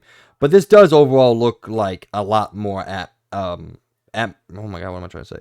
Atmospheric. Atmospheric. Yeah, Yeah. you got it. Yeah. Yeah, and it looks like they're trying to ratchet kind of that horror tension up a little bit. But it generally is a more action-focused survival horror game. I guess just horror game. It's not even survival horror because they give you a shit ton of ammo. So you have a bunch of ammo. But a couple of things I was excited to see the attaché case back. That whole inventory system is world renowned now. Fuck, there's even an entire game you can get on Steam. It's a puzzle game that's just Yeah. that. You trying to figure out how to put these things in it. It is a system that I'm glad they're bringing back. But then they also have like quick equip things. I don't know if you saw that. They were quickly switching back and forth to things. So that's it. Everything looks fantastic. It looks exactly like I wanted it to, just not the rain. Just turn that shit down, please. And that is something that I feel like can easily be done in the next month and a half or so until the game releases. So hopefully, if not, obviously we'll talk about it then. So, but everything that I saw from a guy that has played through, I think 5 times. When you said your dad played through it on the Wii, I was like, yeah, I played through it on PS2 twice, the Wii once, PS3 once, or PS4 once, one of those two, and then I played through it on the PC port when I got my computer. So I think y- 5 times, but it could be yeah, 6 times. I think my dad's beat it like 2 times with the PS2, and then yeah, we got it. I think we got it on the Wii, and I remember my dad beating it like at least 2 or 3 times. Like he was really addicted to that game, and I know he's very excited for this game. I talked to him about it actually over this weekend. He was like, "Yeah, I can't wait," and I'm like, "Yeah, I'm actually pretty excited about it too." He's like, "Really? You're gonna play it?" I'm like, "Yeah, I'm actually gonna play it this time. I'm actually gonna go through because as a kid." Even though it's not a very scary game for me as a kid, I was a scaredy cat, so even more of a scaredy cat than I am now. And I literally just couldn't. I couldn't even get to the through the village, the very beginning. As soon as I got attacked by the chainsaw person, I was done. I was done. I gave up. I was like, I can't do it. So I'm gonna actually try to beat it this time because I think I can. So I'm really excited for it.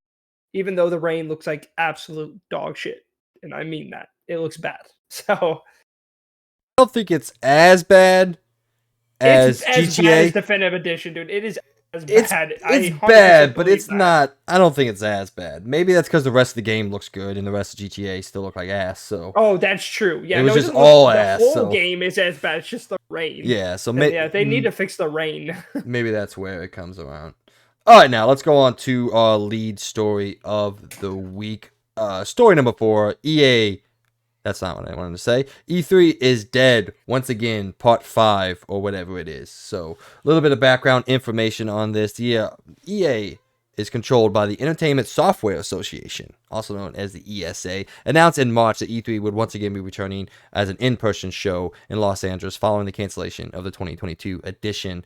Then in September, the ESA revealed that E3 2023 would take place, just like always, from Tuesday, June 13th to Friday, June 16th.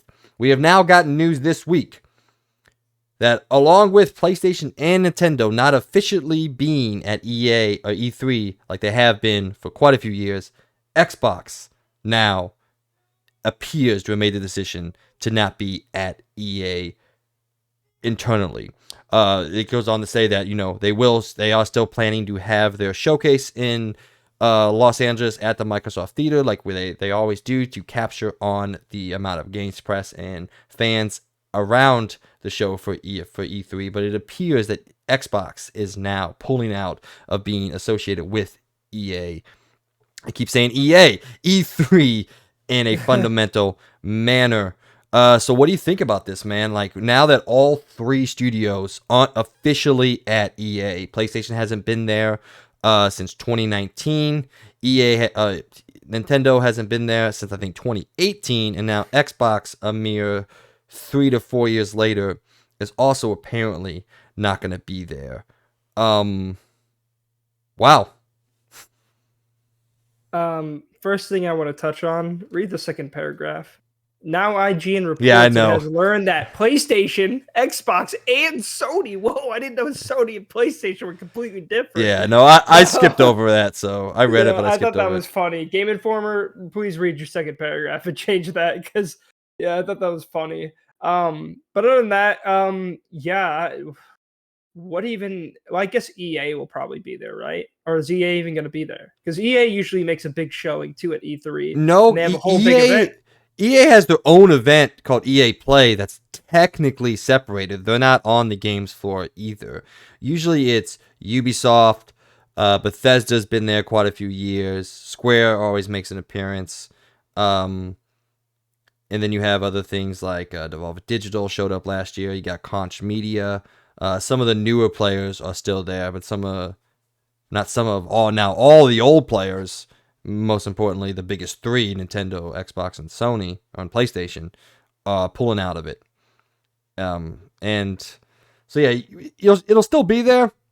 This probably isn't dead like we talk about every year. It's still probably going to be a thing. You still got a bunch of games that get announced there, but it's not going to be from the big three, the most Yeah, important people in games. yeah, I wonder who's even going to show up at this point. I mean, maybe they'll have like a few like, maybe yeah, as you said, they might have like Square Enix might show up in that, but like, yeah, I don't know. This is going to be interesting. I mean, I don't blame Xbox and them for not wanting to go there because what's the point anymore? You can literally they could just do their own directs, which is probably way cheaper and it does the same job and it's more personal. So you can kind of do what you want in a direct, while on the E3 is mainly set on stage. So I don't know. It is gonna be sad because this is definitely now truly the death of an era of these big showcases where they show up on stage and maybe they'll have a car pop up or Keanu Reeves will come out and say, "No, you're amazing." We don't have any of those anymore. Now it's all going to be set to directs. So it's sad to see RIP E3 because I don't think we're gonna get any of those big showcases. Like I don't know who is gonna make any big showings. Maybe I guess yeah, Ubisoft. But I don't know. Is Ubisoft gonna go down before this even happens? I don't know. I don't think we're looking at that quick of an ending, but Yeah, that's true. That's true. But I don't even see Ubisoft showing. I mean, did they even have the budget anymore? Like I don't know. They can't even make games anymore without canceling like half the projects. So I I don't know who's gonna show up, and I don't know. I guess we'll see when we get closer, but I just yeah, it's sad to see, but also not really. We've evolved with times, and I kind of prefer the directs because then I don't know, they're more personal. They get to the point, and it's not all about. It's not like super corporate, kind of like how these kind of were, where they had to like do dumb things. But I am curious after E3 dies and all that, well, no, I guess they have been doing it that way.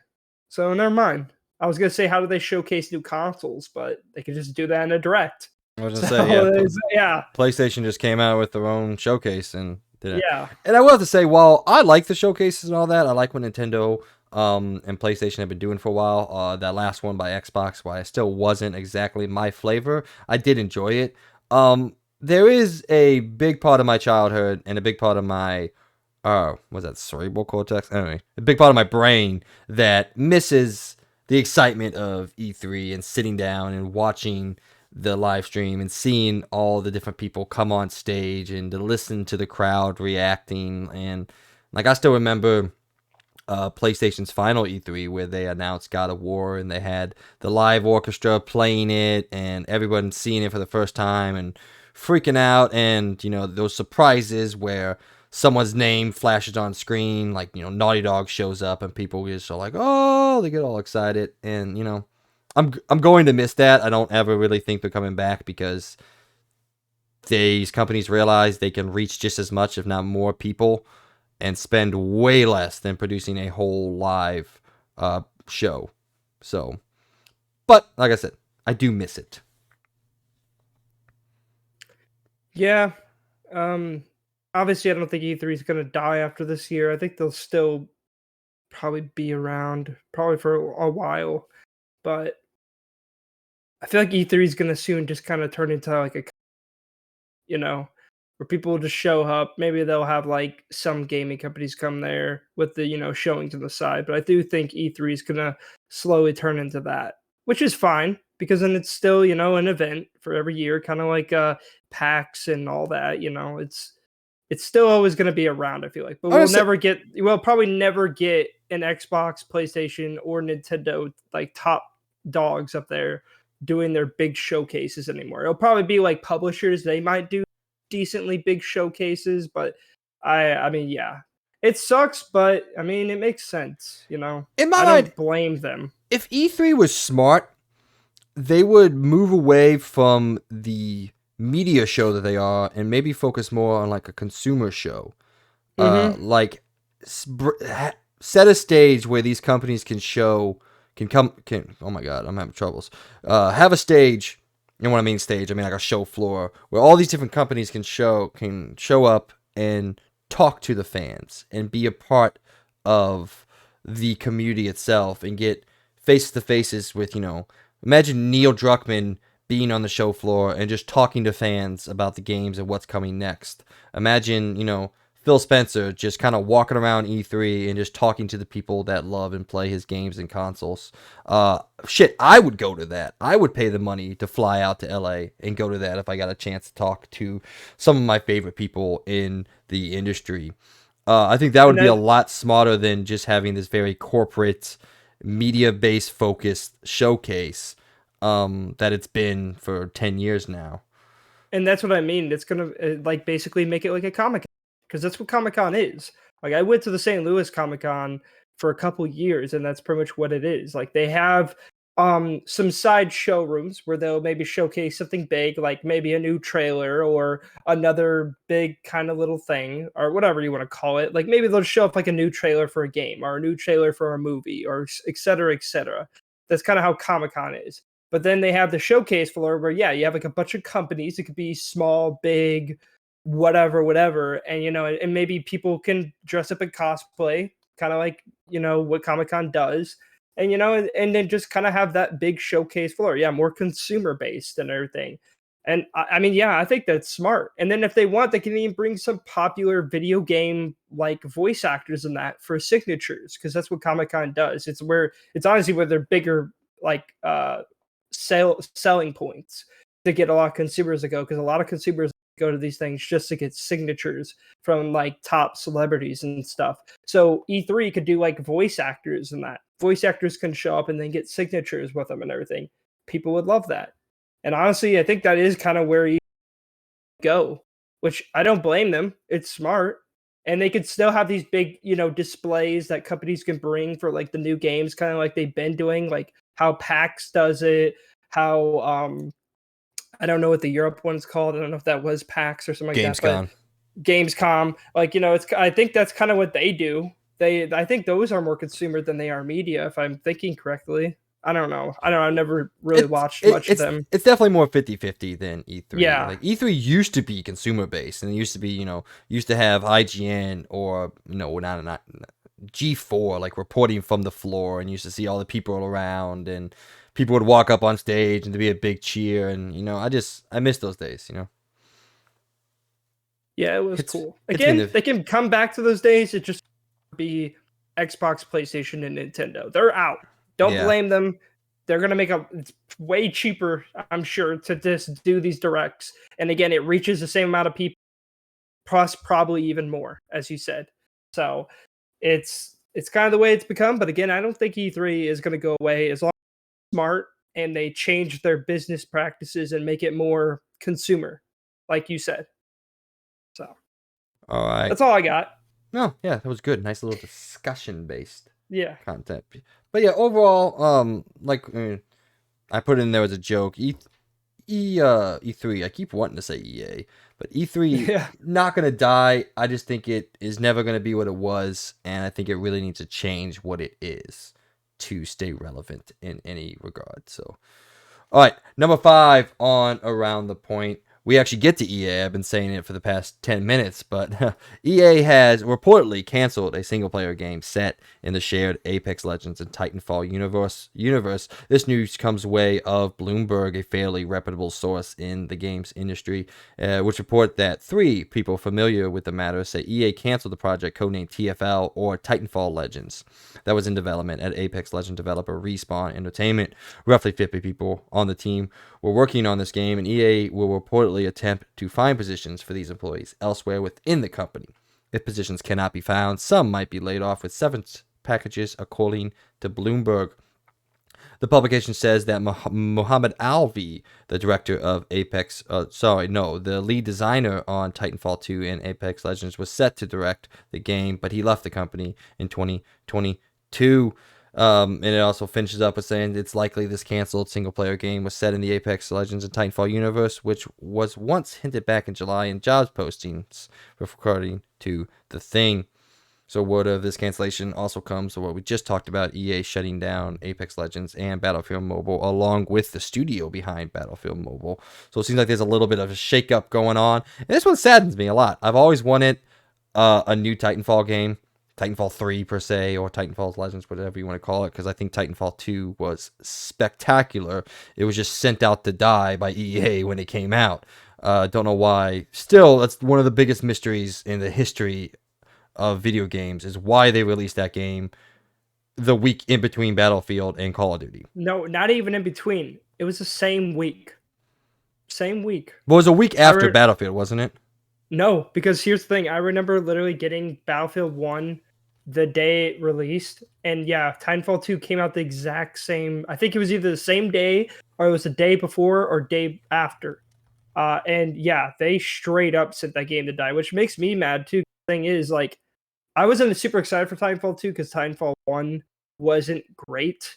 It had something, and I feel like Titanfall 2 is what really kind of sparked what they wanted to do. And yeah, it does suck a lot because honestly, dude, Titanfall 2 was great. Especially multiplayer was awesome. Which Call of Duty was 2016's? Was it? It was Infinite Warfare. Oh yeah. You're right. Yeah. It was that. So let's see. Yeah. So Battlefield released on October 21st, 2016. Titanfall, a week later, October 28th, 2016. Okay. And then a week after that, Call of Duty on November 4th, 2016. So yeah, smack dab in the middle of them. Why? Who the hell knows? But it's annoying. And it sucks because literally when everybody finally got their hands on Titanfall, worst time possible, everyone loved it. And at that point, it was too late because they were looking at the sales. They were like, "Oh, it clearly didn't sell well, so we're gonna cancel it, or we're gonna stop making Titanfall games." And then they made Apex Legends, which I wonder if that was their plan all along, which kind of would make sense because again, I don't think any smart business person would release a game like that to its death, I can confidently say, and you and I have both made very well our opinions on the fact that we significantly enjoy Call of Duty Infinite Warfare for its campaign mode. We'd say that. I can go as far to say that I personally believe Titanfall 2 is better than both of those games. Better than Battlefield 1. Better than Call of Duty Infinite Warfare. As a whole. As a multiplayer. As a whole, yes. Yeah, both I think campaign and multiplayer were so good and so much fun. And again, Titanfall at that time was indifferent on how they did multiplayer, and it was just so good. Yeah, and it makes me sad. I mean, I think Titanfall beats out Infinite Warfare slightly. I love both those campaigns, and I think Battlefield beats out both of them on multiplayer because I love Battlefield 1's multiplayer. Yeah, Battlefield 1, ooh. It's so good. But yeah, as a whole, as an entire set of things, I think Titanfall 2 could easily be argued that is the best package of all three of those. And it's the one that's now dead. Hopefully we get something else in the Titanfall universe. Well, not just the universe. Like, hopefully we get another Titanfall. But it's becoming less and less likely as time goes on. Anything else? Nope. All right. Ladies and gentlemen, the next story, number 6 on Around the Point. Ubisoft stepping back foot after kind of a rough week last week. They're coming back out, and they have revealed the Crew 3 titled Motorfest. Ubisoft has revealed the Crew Motorfest, and it hits PlayStation, Xbox, and PC sometime this year. Revealed in a short teaser trailer you can watch on YouTube, on IGN, pretty much everywhere. The Crew Motorfest takes players to Oahu, an island that's part of the Hawaiian archipelago. Man, I can't spell or speak. It's clearly positioned as Ubisoft's take on the open world racing formula popularized by Playground Games' Forza Horizon franchise. No shit. This is what the website reads that went up shortly after. It says, Evergreen Car Culture Festival at the heart of the game. Motorfest has settled in to the beautiful island of Oahu, part of the Hawaiian archipelago. On your own, you're with your crew, come explore this beautiful new playground behind the wheel of hundreds of the most legendary vehicles. The festival will allow you to fulfill your ultimate action driving bucket list through a series of tailor-made races, themed events, and other unique challenges. So, before we talk shit about Ubisoft, I have to say, I don't hate the Crew. I don't either, because let me tell you something. Probably the only more recent racing game I've ever played and actually enjoyed was the first Crew game. It was really fun. I like the second one more, but I've played both of them. I played way more of the second one than I did the first one. But yes, I do not dislike the Crew. After all of our shit talk about Ubisoft that we always do, this weekly update I think is a good one. I'm not saying it's a step in the right direction for the company as a whole, but like I'm fairly anticipating the Crew Motorfest. My question is, how big is the map going to be? Because I feel like what makes the Crew compared to like Forza Horizon? Yeah, it's the whole of the United States. Yeah. Well, the whole United States. And I remember how my mind was just blown by the fact that I can go to all these different states. Like I was able to go to St. Louis and drive around and see like certain location. I'm like, this is insane. And also like the one big race you can do that's like, I can't remember how long it was. I think it was like a 30-minute race or something like that. It was very long, but it was just so cool. Like I really liked the first Crew. I never played the second one, so I can't really tell you my opinion on it, but I at least like that they kept it in the same big kind of map situation. This one kind of worries me because it almost seems like they're trying to go for what the Forza Horizon thing already is doing. I don't know how big this map's going to be. Is it going to be all of Hawaii? Is it going to be, but you said it's just an island. So it sounds like it's going to be kind of like Forza Horizon. Yeah, I was going to say, yeah. This sounds much more like a Forza Horizon game than the original Crew. But could be, I mean, it could be good. Yes, the map of the United States was really cool, but it was always, visually it couldn't compare to what Horizon was. So yeah, but it doesn't even matter. I think the fact that the map was bigger and more, and there was a lot more variety, I didn't really care about graphics being as close. It was more that like I just felt like it was more enjoyable to be able to take a road trip through basically all of America. Yeah, I thought that was super cool. But like, especially Forza when like you could, cool. Especially when you like join up with your crew and they're like, "Hey, let's drive to Chicago." Yeah, and that was sick. That was awesome. So this one worries me because it's like it's basically trying to go down the Forza Horizon, but you're fighting against a monster with this game. Forza Horizon is a far superior, much more well-designed, beautiful game than the Crew. And I don't even think this new one's going to come close to Forza Horizon. You just know. You got to be honest with yourself. It's not going to look as good. They don't even have the budget to probably make as visually impressive as a game as Forza Horizon. So I don't know if I think this is a good idea. It almost seems like they're like, okay, Horizon's really popular. Let's make something like that. Where the Crew, I know it technically kind of is the same if you think about it, the free roam racing game, but because the map was so absolutely gigantic with so much variety, that's where I found that it was more interesting than like Forza Horizon, So I don't think this is a good move, but maybe I just don't understand. Maybe this game will look as good as Forza Horizon somehow. I don't know. Not gonna lie, the preview doesn't look like it's gonna look as good, but I don't know. Maybe I'm just talking out my ass, but I just don't know. I don't know. I like the Crew game. I actually like the first. I never played the second one again. I heard the second one wasn't as good. Especially they made a graphical downgrade with the second one, supposedly. If you watch some videos on that, especially look up Nick 930's video on it. He actually compares the first game to the second one, and the second one was a downgrade.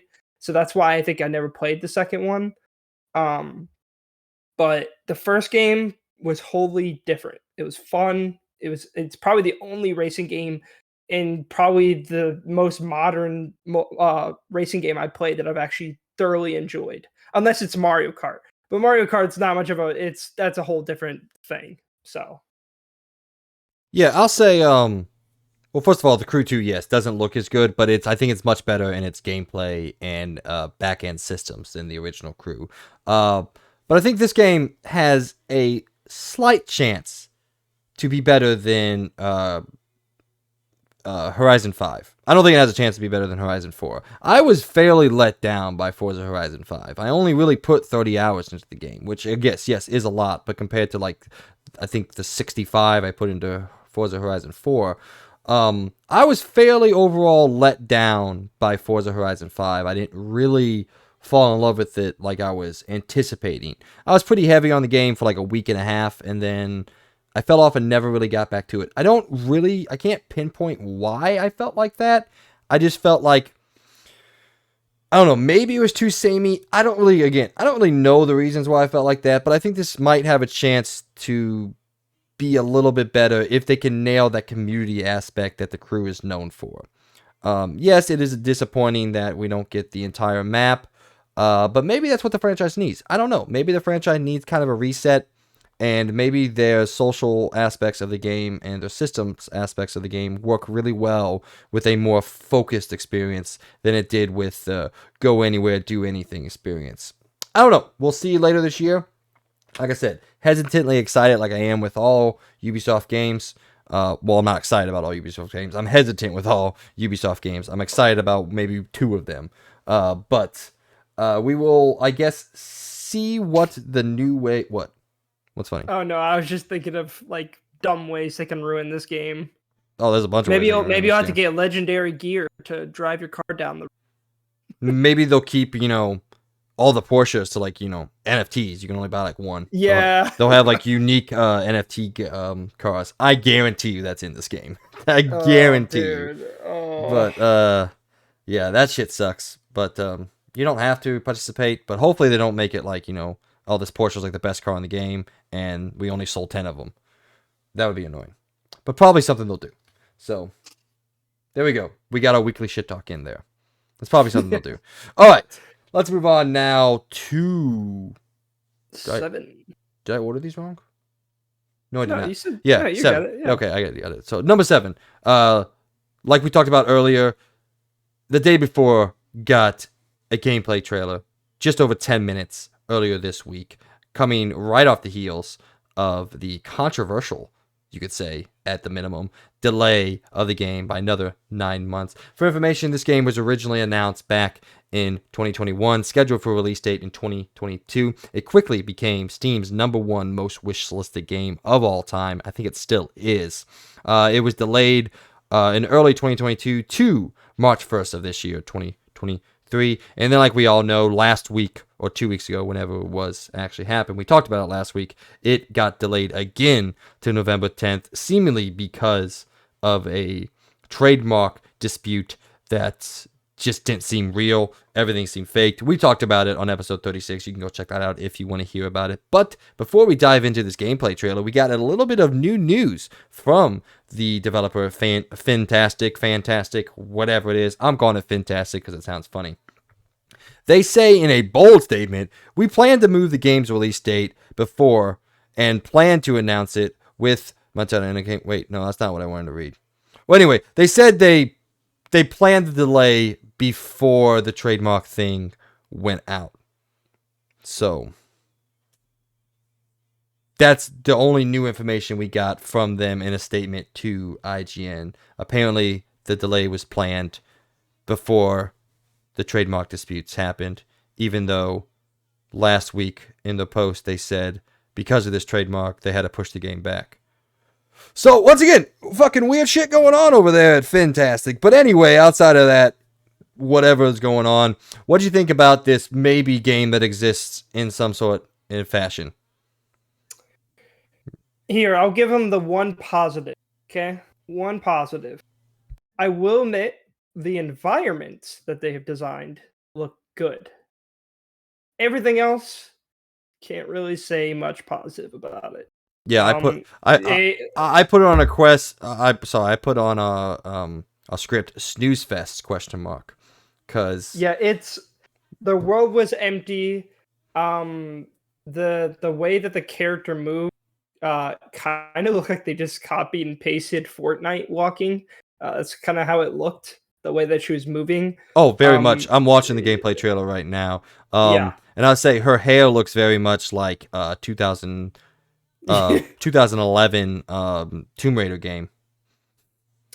Oh, and then just the fact that like it seems like all their commercial promotions that they've been doing with like for example screenshots and all that.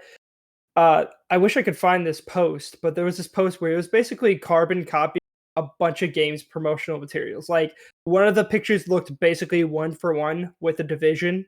Another one looked one for one with Resident Evil 2 with the police station. A lot of these promotional materials are basically copy and paste. Like they're literally just copying other stuff instead of making their own wholly original, stuff. It just, yeah, after watching this, even more shows that this game just doesn't look good. Like, again, I'll give them the benefit of the doubt. The environments looked great. Some of it looked really cool. Kind of reminded me again a lot of the Division, which seems like they took a lot of inspiration from the Division with the environments that they designed. Um, but yeah, it just looked empty and sad and just boring. And the zombies look so brain dead, which isn't that kind of ironic? But they're just like, and then like just the kill effects and everything, dude, so bad. And here's the thing, maybe if they showed some more gameplay, maybe we're hating on it too much. But no, like again, as I said before in the episode before this, look at their previous work and then come back and look at this game Yeah. and kind of look at it from a more skeptic point of view, because you got to remember every other game they made before this has ended extremely poorly and has been just trash in general, just bad. And I'm not gonna lie, this game does not look much better. It seems like the more and more we see it, the more it's downgraded, the worse and worse it looks. And they even posted a video about, like, they're like, guys, trust me, this is real gameplay. So they had this video of one of the workers with the mouse and keyboard playing the game, moving around and shooting zombies occasionally. It just looks like a really boring experience with no, I'm not going to say the word, because I'm going to mess it up. Depth. Depth. No, nope, still Depth. not right. Dude, I can't say it. It There's a so P. Mad. I will say Chronicles of me trying to say death. I swear. depth. Death. Nope. Death. Still. Dude, no.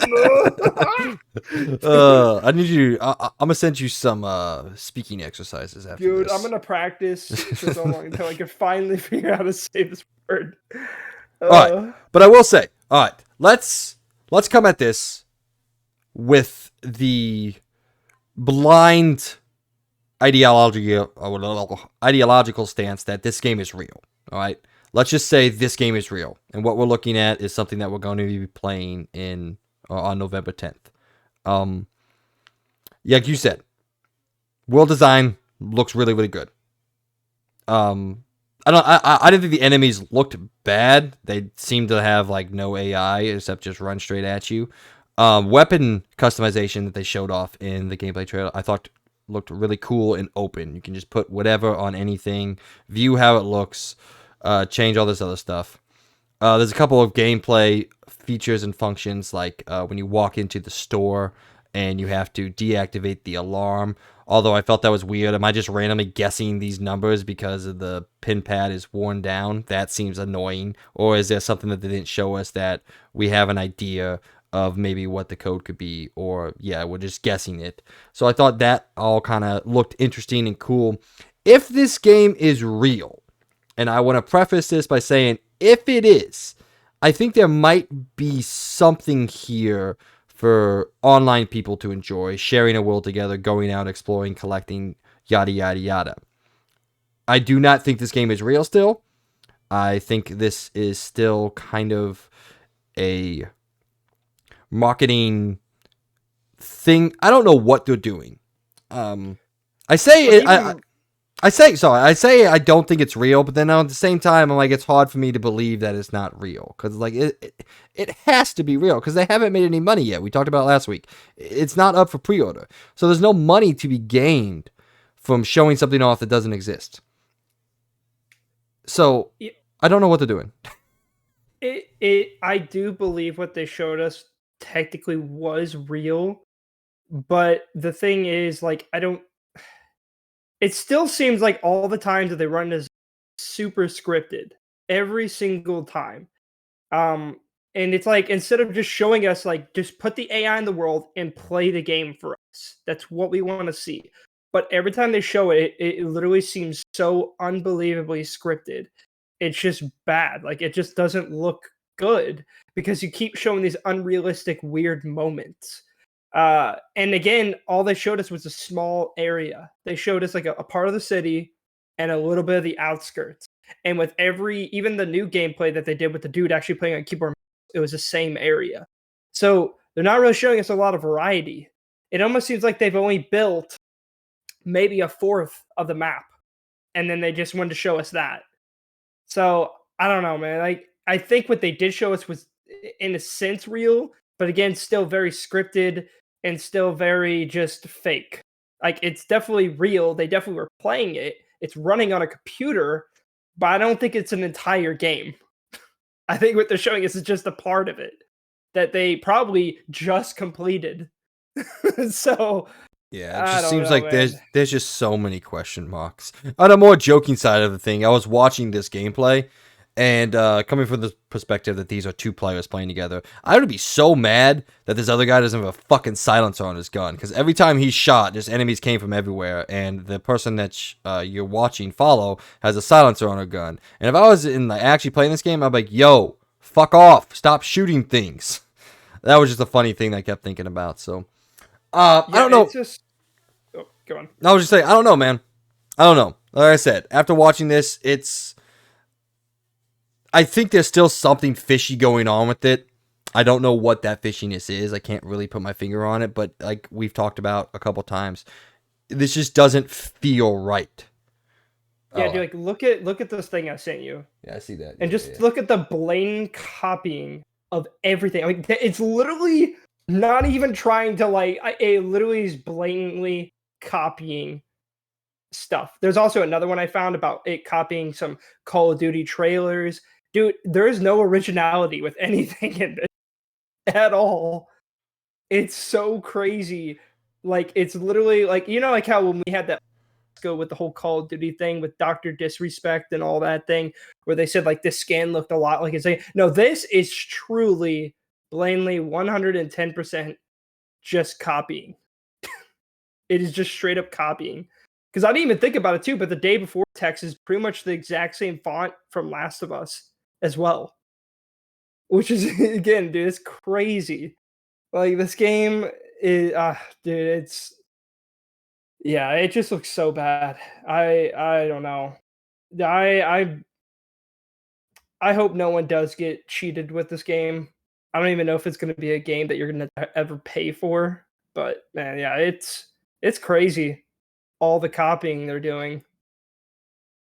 I don't, I don't think it looks bad. If what we're looking at is real, I think it looks barely above average. I don't think anything looked bad, and we don't.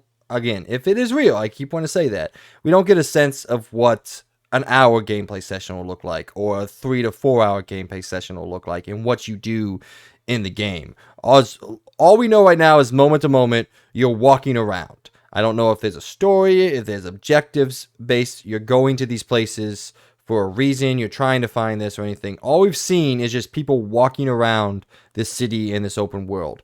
If there's objective-based reasons or reasonings behind that, and like you can join your crew, and there's people trying to stop you. There's all these things that it could be, but it just I don't know. Again, I feel icky watching this, and I feel icky talking about it because I'm like, what is this shit? What is this game?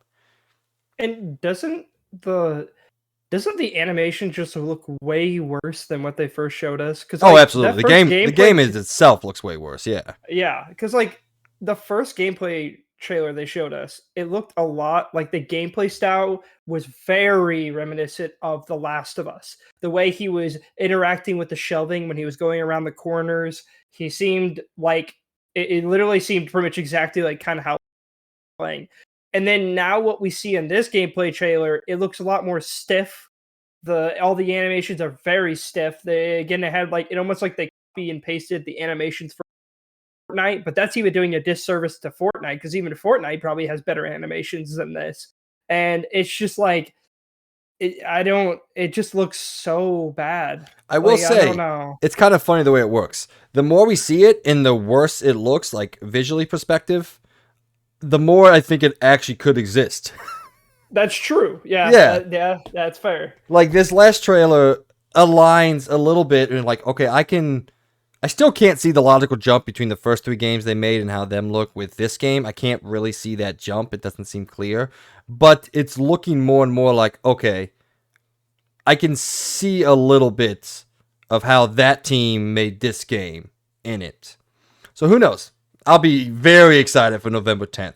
Only question is, are any of us going to add this to Fantasy Critics League? Don't tell anyone. Let them add it. Okay, because the moment they do, that is my second counter pick. Oh no, I am too. I'm putting $20 down on it because Dude, I'm fighting for this one, dude. I'm definitely putting this on mine for sure if someone does it. All right, let's move on now. Number 8 on Around the Point. The Last of Us PC port has been delayed by a measly 3 weeks. This comes news from the director of the game. Who directs this game? I don't know. But anyway, it's Neil Druckmann said, hearing your love for the HBO adaptation, seeing your beautiful photo mode shots, and learning about how the world of characters our studio created nearly a decade ago continue to reach new and old fans alike floors us every day. We know a lot of you have been revisiting the story that started it all with The Last of Us Part 1 on PS5, and we realize many of you have been excited to jump in for some time when Part 1 hits PC. Hold on, I'm pulling up the Twitter thing because my computer is chucking for some reason.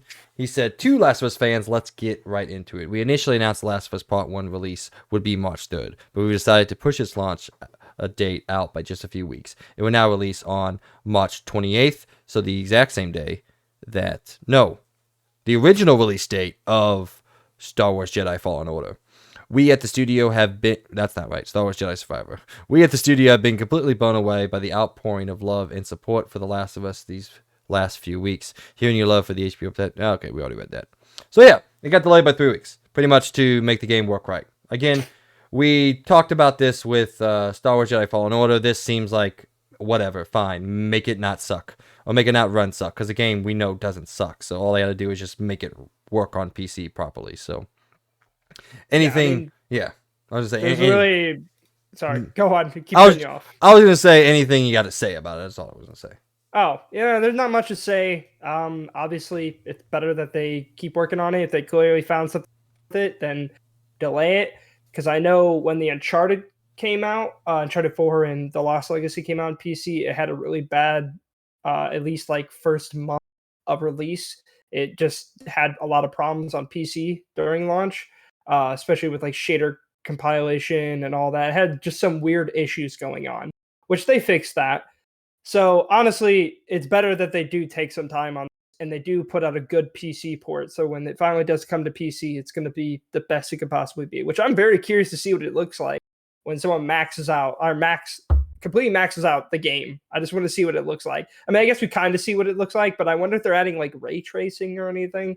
I don't know. I'm just curious to see what it's going to look like on PC. I'm always excited to see games when they completely get maxed out and look insane. So that's all I got to say. So I don't have any more to say about that. Sorry, I was yelling at the girlfriend. Oh, you're good. She's playing music, which I guess isn't something to yell at, but I can hear the music. So all right. Second to last story, number 9, a story that hits home a little bit for both Logan and myself, probably more Logan than myself. Total Rock Studios, the developer behind Back 4 Blood, has announced that they will not be adding any more content and will be focusing on the next big game after, I believe, the next content patch. So this comes from Total Rock Studios. It said, what an amazing year 2022 was for us. First off, we wanted to thank all of you for making Back 4 Blood what it is today. With 3 expansions, Tunnels of Terror, Children of the Worm, and River of Blood, we've traveled on a fantastic adventure together beyond the walls of Fort Hope. This phase of our war against the Ridden now comes to a close. Total Rock Studios is actually pretty small for a studio making AAA games. We don't have quite enough folks to continue working on Back 4 Blood content while we spin up another game. Yes, another game. Given this, it's time for us to put our heads back down, get back in the lab, and get to work on the next big thing. Intrepid Cleaners, this is not a goodbye. Back 4 Blood will continue to operate, of course. In fact, Back 4 Blood is currently offered on PlayStation Plus Extra premium tiers and available as part of the Xbox Game Pass. You'll also still find us hanging out in the subreddit and on Discord, as well as our official Twitter, Instagram, Facebook, and website, because we love interacting with you and talking about our games. While we may be a bit quieter in the short term, we promise that we'll be back bigger, bolder, and better than ever. With much love and gratitude, thank you, Turtle Rock Studios. So that's it. Well, What? I'm a little sad, but it kind of makes sense, you know. I don't think this game ever took off because of its huge problems at the beginning, but I haven't played its newest DLC yet. I still have yet to play it. I played most of the I'm already forgetting the name of it, Children of the Worm DLC, which by the way was great, really fun, really good additions to it. I also think they made a lot of big changes to not only the dude. I remember when we played and they had the infected was just insane because they just pummeled you with like constantly spawning the Oh my god, specials. it made me never want to play the Yeah. game. In fact, I never did play the game again.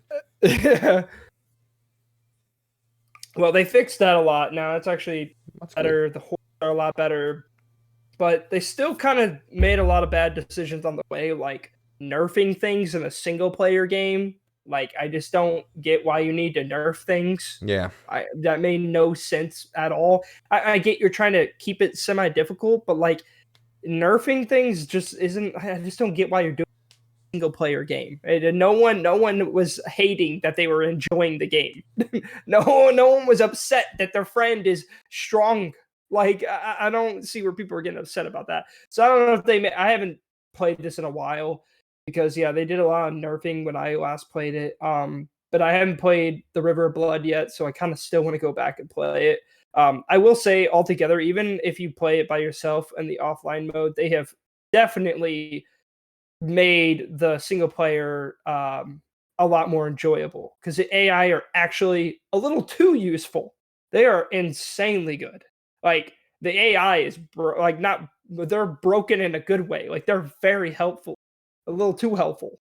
They're insanely good. But I at least know that if this game does die completely, I could still play it, which makes me happy at least because they have that whole offline mode now. But yeah, it does suck to see this happen because I did think this game had potential. And I feel like they just kind of kept making a lot more problems throughout the cycle. And instead of also adding any new modes to the game, they just kind of kept it the way it was since launch with the crappy swarm mode. Ugh, dude, that thing sucked. I didn't even play it because it didn't look fun. It makes me sad that they never ended up making versus mode, which I know it would have been difficult, but I think if they did add a versus mode, I think this game honestly probably would have lasted longer than it did. Because that's what Left 4 Dead's all about. Yeah, they have the campaigns, it's all great, but versus is what kept Left 4 Dead so popular for as long as it still is. So, yeah, I don't know. It sucks to see this. Another game, as we said, this is the year of a bunch of online games closing down. At least I know the game is going to keep its servers up. So, that's good at least. That's positive. All right. Yeah, like you were saying, it sounds like they did a lot to fix the game, and I'm glad. And this is less of like a transgression because it's not like a battle royale or a live service game. It was a multiplayer game, yes, but it was never really live service. They had a couple content packs that they came out with, but this was mostly focused on single S but multiplayer, like you're going through these missions over and over again, and they gave us some more story content from what I hear of it. Like I said, I never excuse me, I never played that story content, but so to me this is much less of a transgression. They came out with the game, supported the game with some content packs, gave us some new stuff, and now they're gonna go make another one, which is fine in my eyes. It's really about what they want to do. But while you were talking, I looked up some information and some player counts. It was a fairly successful game. I mean, all-time peak of 65,873 players. Currently, right now, there's over 1,300 people playing the game. So, a very surprisingly successful run for them that they had. I mean, looking through the months since October 21st, they only dropped below 2,000 once. And that was at 19. That was in November of last year. There was 1,971 average. So their average player base has stayed high. People seem to be enjoying it and playing it. So good on them, and I'm happy for them. And I think it's coming to a sense of like a sensible, natural progression to the end of the game. And go make the next one, not the next Back for Blood, just the next game. I mean, I wouldn't be opposed if they made another Back for Blood if they happened to enhance it and actually fix a lot of things they did. Because yeah, I mean, they did fix a lot of this game. Like if you go to the Reddits and that, and you look at all, they've been working insanely hard to fix this game. Doesn't give them the benefit of the doubt because it shouldn't have launched the way it did with all the problems that it did, especially with all the testers and all the feedback that they got. But I do like that at least, yeah, they came out with all the packs. It seemed like they're very dedicated to the fans. They made, again, I think it's still a very fun game. It is fun. Is it as good as Left 4 Dead? Clearly not. Nowhere close. But it is still an insanely fun game. And they did something kind of unique with the whole card system. And I especially like what they did with the card system now, where instead of you drawing cards after each round, you get your entire deck. So it was more set to how you make your builds instead of you having to draw a card and hopefully get the card that you or pick the cards in the right order, which a lot of people didn't really like, or some people did. A lot of people didn't like. I didn't care for it, but I do like where they ended up being, and I'm happy that it was successful in the end. And I do really hope this game their next game is as good as this one, or if anything, maybe who knows? I would be fine with the sequel because again, I think this was really cool. I just think that the next one, if they are going to make another one, just kind of learn from your mistakes and I don't know, just do better. But in the end, I'm still very happy with how this game was. I think this is probably one of their better games they've released. It's not like the certain other game called the that game was not good. So Evolve was Evolve yeah, was terrible. cool So idea. the Poorly originator of that executed. idea, yeah, the originator of that idea, Yeah. and now it's been done significantly better by multiple other studios. So Hmm. again, shout out to Turtle Rock. I think you made a very good game. We both very much enjoyed it on our first playthrough. You played it more than I did, but it was really fun for the week or so that we played it. Really enjoyed it. Looking forward to whatever they do next. And I'm glad you guys got to go out on what appears to be kind of your own resolve. Because I said there's still a decent player base. It's not a whole lot. I said 1,300 players currently. They're averaging around 2,000 players a month per day. So still a pretty dedicated fan base. And it seems like they're going out on their own regard and making something new. Again, important to note, the game's not dead. You can still go play everything for perceivably quite a few more years to go. So if you haven't jumped Even on, but I was just say sorry, sorry. go on. If you haven't jumped on board yet, now you can go out there, play all the content with all the upgrades that Logan's been talking about, and have a better, presumably, experience than Logan and I did, even though we both very much enjoyed it on the normal difficulty. Yeah, and I think the best part about this game that everyone is this game is not even it doesn't have any microtransactions at all. It never added any. The only paid content that they had was actual content, which was their 3 content packs that we already talked about. But yeah, I really love that, and all the cosmetic gear you get in the game all unlockable in game through playing the game and getting the credits. And I fully respect them on that because again, a lot of games don't have that kind of decency anymore. It's all about you have to pay money to unlock cosmetics. No, in this game, you play the game in order to unlock the cosmetics, which was great and awesome. And again, I'm happy that this game succeeded, and I really can't wait to see what they make next. Especially if they do make another Back for Blood, I will fully support it because I think again, Back for Blood was a cool game, had its problems, but I think if they try it again or maybe learn from their mistakes, they can make a better one. So All right. that'll Well, good be it. on you. No, it was good. I'm glad. All right. Final story of the week this week. Not necessarily a story, but we got some updated sales figures on not just the consoles, but also a couple of games. One of them I'm really proud to say is found a whole bunch of success. But first, the consoles. Like we do every year, we get some updated sales figures for each of the consoles and where they sit in the pantheon of video game consoles to date. First one up, Xbox Series X and S. Now, this is a little bit hard to do because Xbox has not revealed sales data since the first year after Xbox One launched, because they didn't want to tell people how many they had sold or how little they had sold at that point. So we still do not get actual sales data from them.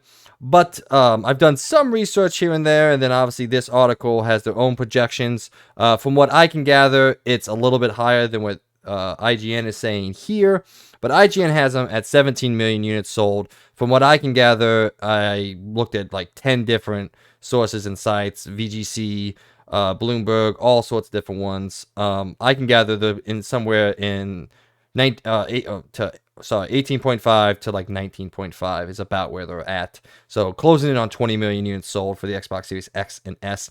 That puts them above the PlayStation Vita and slightly behind the Sega Master System. So still the best-selling Xbox, the fastest selling Xbox, whereas the 360 over the same time frame had sold 11.6 million units. So congratulations to Xbox. You're still climbing the list. You're still getting up there. PlayStation 5 has officially been reported at 32.1 million units sold. That puts them officially above the Atari 2600 and right behind the Nintendo 64. So congratulations to Sony. You have finally gotten your shit figured out, and you can make a bunch of these units, and I can protest that we are getting way more PS5s in store and selling a bunch of them when they come in. So I'll be excited to see how high that rises, or how much it can get to after the problems that it had at launch with getting the components and actually being able to make the fucking thing.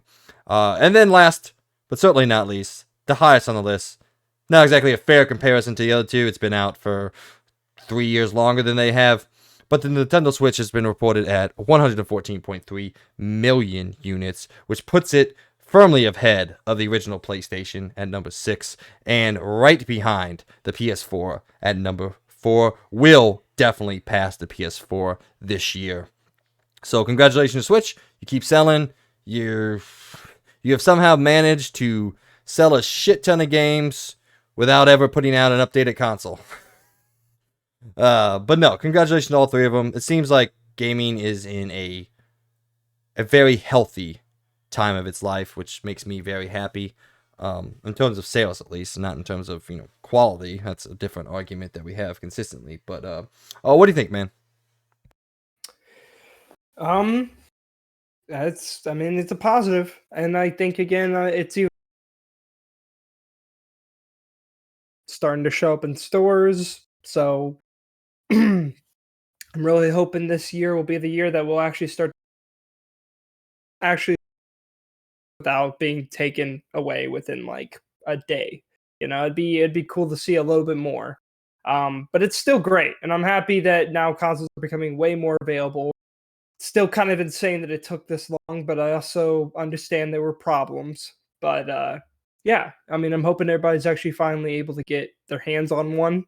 I'm also happy that the days are pretty much gone for the scalpers and all that. That's kind of not much of a thing anymore. I don't know, just all together, it's great. And I'm happy that this year will also technically it's probably a good thing that things are not getting fixed, but this year will finally be the actual year of the true current gen, where we're finally going to start getting more and more games that are only meant for current gen consoles. So I'm excited to see this year. I'm excited to see a lot of these games this year because a lot of them, again, are dedicated only for the current gen consoles. So yeah, this is all good news in my opinion. Yeah, and I'm excited to truly move into next gen finally, which should be called current gen, but is still considered next gen because of pretty much because of COVID and everything that COVID fucking screwed up massively, man. I can't believe how much that pandemic screwed everything up. But it's good to see that people are moving forward. Can't wait to see the next Switch come out eventually.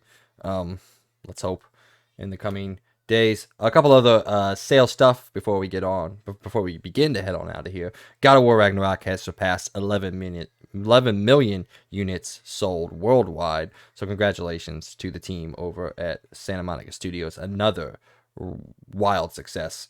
Still the fastest selling PlayStation exclusive of all time. It should catch up to 2018's God of War, which sold 23 million copies through September of 2022. Obviously, that includes the PC release. So when God of War Ragnarok does make its way to PC, probably sometime next year, that should skyrocket its sales again, and it should surpass the original. So congratulations to them. But the more important one, the bigger one, It Takes Two has reported that it has sold a massive, perspective-wise, 10 million copies for the studio, which is over twice as many as Hazelight's first game. Well, technically not first game. For the first game was Brothers, but the most well-known game, I can't think of it. Yeah, I literally was just thinking about. No. All right, well, I'm looking it up. But anyway, congratulations to them. Yeah. Absolutely fantastic game that has one sequence that I hate. That everybody hates. Out. A Way Out. There we go. Thank you. Yeah. So, yeah. congratulations. Pretty good. Congratulations to them. I can't wait to see what your next game is. We should be getting it fairly soon now. I mean, It Takes Two was a 2021 game. We'll probably get... I would expect an announcement of the next game at the Game Awards this year. They always announce their game at the Game Awards. The studio head over there, that crazy son of a bitch that I love seeing him every single time. He's big friends with old Jeff Keighley. So I'm expecting the next game for them to be announced late this year and should come out probably sometime in 2024. But yeah, overall, congratulations. Like I said, video games are in a very good place in the grand scope of everything that's going on. We've talked about it time and time again. Now, officially, the #1 entertainment media property on the planet, surpassed movies, television, books, everything. Video games are #1, folks. And if you don't like that, shut the hell up. I don't care. My dad still doesn't believe me, but I don't care. Video games are the best. You were wrong, Dad. It wasn't a fad that died. I'm sorry that you were wrong. Suck it. All right, what do you got, man? I mean, I don't really have much to say other than that's awesome. I'm really happy that this game's doing well. It definitely deserves it. It's phenomenal. And honestly, I am now even more excited for the next game. Because again, I thought A Way Out was good. It wasn't as good as It Takes Two. It Takes Two really stepped it up and really made an insanely fun, enjoyable game to sit down and play with either a friend, girlfriend, wife, etc. It's extremely fun. So I can't wait to see the next one. I really love that they're really focusing on this whole co-op gameplay, so I'm very excited to see their next co-op game. I can't wait. Yeah, maybe oh wow, what happened to my voice there? Maybe the next one you and I will play and we'll leave the girls out of it, so That's fair. yeah. All right, this brings us to that brings us to the end of Around the Point. If there's any news stories that you guys wanted us to talk about that we didn't get a chance to, let us know what those are, and we will talk about them with you in the comments down below. And let us know what you thought about some of the things that came out. What do you think about Rain Gate? Did you watch the day before gameplay? What do you think about that? And are you still playing Back 4 Blood? Let us know down below, all right? We're going to go in now to Let's Talk Reviews, also known as LTR. Only one deep dive this week, and I'm kind of cheating here because technically we shouldn't talk about this till next week, but the reviews went live today, and I want to talk about the game because I'm excited. So, Logan and I are the directors, so we're going to talk about the game. So that's the way that goes. So, all right. Like we do every single week, we deep dive into some of the games that are being reviewed and what those people had to say and react to what those people have to say. So, only one this week, only Hogwarts Legacy. I was going to deep dive into SpongeBob SquarePants, The Cosmic Shake, but I didn't care enough to look at any of the reviews, so I didn't do that. All right. On OpenCritic, Hogwarts Legacy is sitting at a very strong 86. On Metacritic, it's sitting at a 1 point less, 85. Here's what some of the people had to say. IGN gave the game a 9 out of 10 and said, in nearly every way, Hogwarts Legacy is the Harry Potter RPG I've always wanted to play. Its open world adventure captures all the excitement and wonder of the Wizarding world with its memorable new characters, challenging and nuanced combat, and a wonderfully executed Hogwarts student's fantasy that kept me glued to my controller for dozens of hours. It's certainly weighed down by technical issues, a lackluster main story, and some poor enemy variety, but even those couldn't come close to breaking its enchanting spell over me. Push Square gave the game an 8 out of 10 and said Hogwarts Legacy has turned the hopes and dreams of Harry Potter fans into reality. Finally, there was a proper simulator of the school of witchcraft and wizardry, allowing you to create your own student, attend classes, and explore the vast landscape outside. It's not without its issues. Side quests prove far too basic, the menus are poor, and annoying timers hurt the player experience, but they don't get in the way of something that so blatantly comes from a place of extensive love from the source text. Almost 26 years after Harry Potter and the Philosopher's Stone hit bookshelves, video game fans finally have a magical title to be proud of. It's everything we've dreamt of. Games Radar on the low end gave the game a 7 out of 10 and said Hogwarts Legacy is a solid first attempt. If Avalanche can be accused of anything, it's that the studio has tried to do too much all at once. Something was always going to give between the massive open world, the messy RPG economy, exciting action combat, and adventure story that wants to cast you as a hero with homework due on Monday. But you can see a world in which a sequel sands down some of the rougher edges and settles into a finer balance between the demands of an interactive experience and the lore of the Wizarding world. So, we've been waiting patiently for a long time for this game. It's finally here, or almost here for us. Its reviews are here, and it seems like this game is exactly what we all thought it was going to be, what it looked like, and what we hoped it was going to be. I will say, before you have a chance to talk, Logan, Games Radar Plus seems to be like overly critical on everything. I can't remember the last time they gave the game more than a 7. Yeah, I actually watched a video today on that exact them, because I watched a certain other YouTuber that was live. I'm not gonna say his name, but he was listening to Games Radar review, and yeah, they were probably the most critical, and I feel like they just, I don't know why. I feel like they were very overly critical for some reason. I don't know why. And the person I'm watching, by the way, was saying it, but he's also a super critical person. And I feel like these people were even more critical than he was. So I'm just, yeah, I don't know. I mean, I can't say they're wrong because I don't really know. I haven't played it. But yeah, I don't know why. It seems like they're very much they're very, I haven't looked at any of their other reviews either, but yeah, they seem like they were very very critical on this game. Did not like they did not like the RPG mechanics. So, Well, from what I've seen out there, I watched, well, I guess I listened. I tried to not look at the screen because I want to see everything for the first time. But I listened to something, and pretty much the biggest complaint that people have is something that we kind of talked about and hit on a couple times, is how the everything outside of, the way it looks and feels and plays is done. The side quests, it's pretty much a straight line through every reviewer. The side quests aren't that great. They're not the Witcher side quests. Very few things are. But even these ones are like, go here, get this, take it back, done. And that's a slight letdown.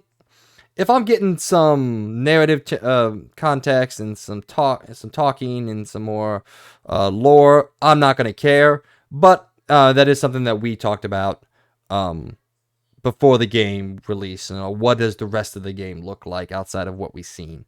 And then the other big takeaway or criticism that I've heard about the game is the main character is pretty doo-doo garbage. Apparently he's like a robot and has like very little emotion throughout the game, and you're really meant to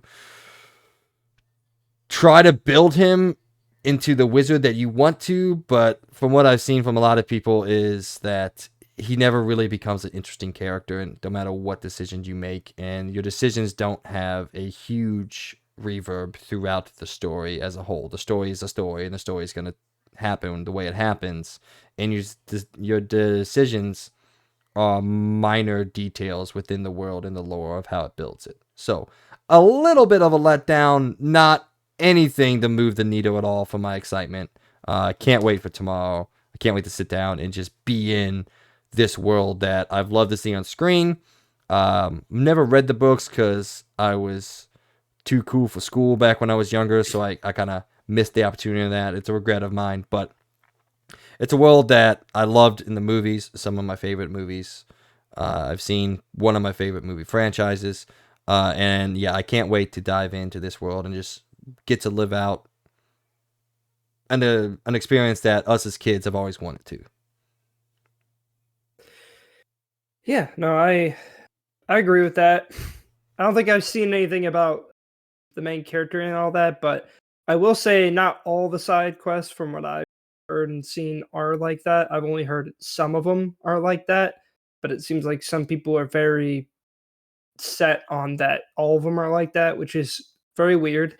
See a lot of mixed opinions on that, so I don't really know. Um, but I at least know that I heard the story was pretty good, and that I heard that the open world and the locations is like insanely good. So I'm excited too. Yeah, I mean, I'm probably not as close to as excited as both either Pain for You or Amy. I know they are unbelievably excited for this, and I know they're gonna love it. So I'm well, actually, shouldn't say that too soon. We already know how overly critical they are. I almost forgot about that. I mean, you firsthand know how critical they are on this game. Um, but yeah, Yeah, no, the I old am. Mexican restaurant argument. Yes, Oh, yeah. that was a deep dive of me coming from a games perspective and understanding how games are made, and the ladies coming from they don't care, they want certain things to be the way they are. Way, I still feel like I'm Yeah. right. Yeah, I'm curious again to see the bickers and stuff that they may have while playing. But yeah, no, I'm very excited for this game. I'm really happy that it at least is I mean, it's scored technically in the gray area, so I'm really happy for that, which me and this game already has a ton of, pre-orders and all that, so I'm sure it's going to sell insanely well. I mean, and I know again the Harry Potter fans are absolutely love it. So, yeah, no, I'm very excited. I hope again obviously this will probably do well, and I hope that maybe just maybe down the line there might be a sequel, which I think would be really cool and smart, and they can learn from their mistakes. Because by the way, oh, I don't know if people know this, but the developers for this game, you want to know what the last game they made? Cars 3. Cars 3. They went from making Disney Infinity to Cars 3 to this. Sounds like a natural progression. That's a pretty huge jump. Like this is gigantic. Like this is like I don't know the saying, but they didn't just take a jump. They took a freaking leap. They jumped all the way across. I don't know how they did it, but man, this is a gigantic change from what they used to make. So you got to give them props where props is due because they made this insanely huge game, and they came from Cars 3. So I'm very excited, and it seems like also the unanimous thing that everyone's been saying is that still the fact that they could tell that a lot of passion went into this game, and they really wanted to make this game the best Harry Potter universe game of all time. So I'm very excited for it. Yeah, I mean, to say the least, I'm very excited. I can't wait. I'm also very happy with the amount of graphics modes they're adding to this game. There's a lot, so that makes me happy because then I can really customize my game to play the way I want it to. So yeah, no, I'm really interested and very excited. I'm also very excited to see the Switch version of this game because I really want to see how it looks. I'm very curious. So If this game looks even passably okay on Switch, then fuck you, Game Freak. Pokemon's got no excuse. If this game looks passively okay on Switch, what is going on over there? All it'd right. be more funny if it runs at a solid 30 frames per second too. Oh, Ridiculous. that'd be Absolutely crazy. ridiculous. All right, the rest of the week, not a lot coming out this past week, but I got some reviews to tell you anyway. So, Back Firewall, interesting named game, all one word. Scored an 81. Season, A Letter to the Future on PS5 and 4 and PC, got a 77. SpongeBob SquarePants, The Cosmic Shake, the one that everyone was waiting for, got a 70. Rhythm Sprout, 75. Spellforce, Conquest of Io, 78, and Deliver Us Mars, 69. I know a lot of people are actually excited. Hey yo, 69. I know a lot of I know a lot of people are excited for Deliver Us Mars, and it seemed to not hit as great. But so yeah, Logan, you gonna be playing SpongeBob? No, No. I still haven't even seen anything about it yet. I need to watch a video on it. I mean, there's been some things here and there come out about it. There's been some trailers here and there, but from what I can gather from some of the reviews that I cared to watch, if you liked SpongeBob or you still like SpongeBob, you're gonna enjoy this game. Just from a critical game perspective, it's not anything spectacular. So, but I still think honestly, from a non-fan of the franchise, it's cool to see that you know games come out, and like we've said all the time, not everything has to be an 80 or a 90. Like sometimes a 7 out of 10 is a perfectly fine game and a perfectly fine experience. So I'm glad fans of the game, hopefully they're enjoying it out there. So, all right, anything else, man? Nope. All right, we're going to move on now to Out This Week. We got a big week for you. Huge. Gigantic. Dude, I couldn't find anything else. I tried my best. I couldn't do anything else. So on February 7th, Endling Extinction Forever comes out on iOS and Android. Then on February 10th, Hogwarts Legacy comes out on PS5, Xbox Series X and S, and PC. Or if you pre-order the deluxe edition, like Logan and myself, you get to play it in a mere couple hours on February 7th. So that's it. That's all we got for you. That is the end of the show. If you guys... I did that wrong. If you guys are excited about Hogwarts Legacy, let us know down below. Let us maybe tell us your favorite movie. How about that? Let us know what your favorite movie is out there. Let us know what your favorite thing about Hogwarts is as a franchise, and anything else that we talked about throughout the show. Let us know down below. But anyway, ladies and gentlemen, this brings us to the end of the show. Everyone who has either been watching or listening, we just want to take this time, as always, and thank you from the bottom of our hearts. Without your support, we could not be doing what we're trying to do here at the Experience Point and the XP Podcast. But please, help us to continue to grow by telling everyone out there that you know who even has the slightest appreciation for all things pop culture that they have some new friends waiting to talk all sorts of fandoms with them. We would greatly appreciate it. Mr. Birdman, any last words? Well, I'll be seeing you guys in Hogwarts. And by the way, Gryffindor is the best. But other than that, I would like to also shout out our Patreon Platinum member, Logan Leffler. As always, we do appreciate your support each and every month.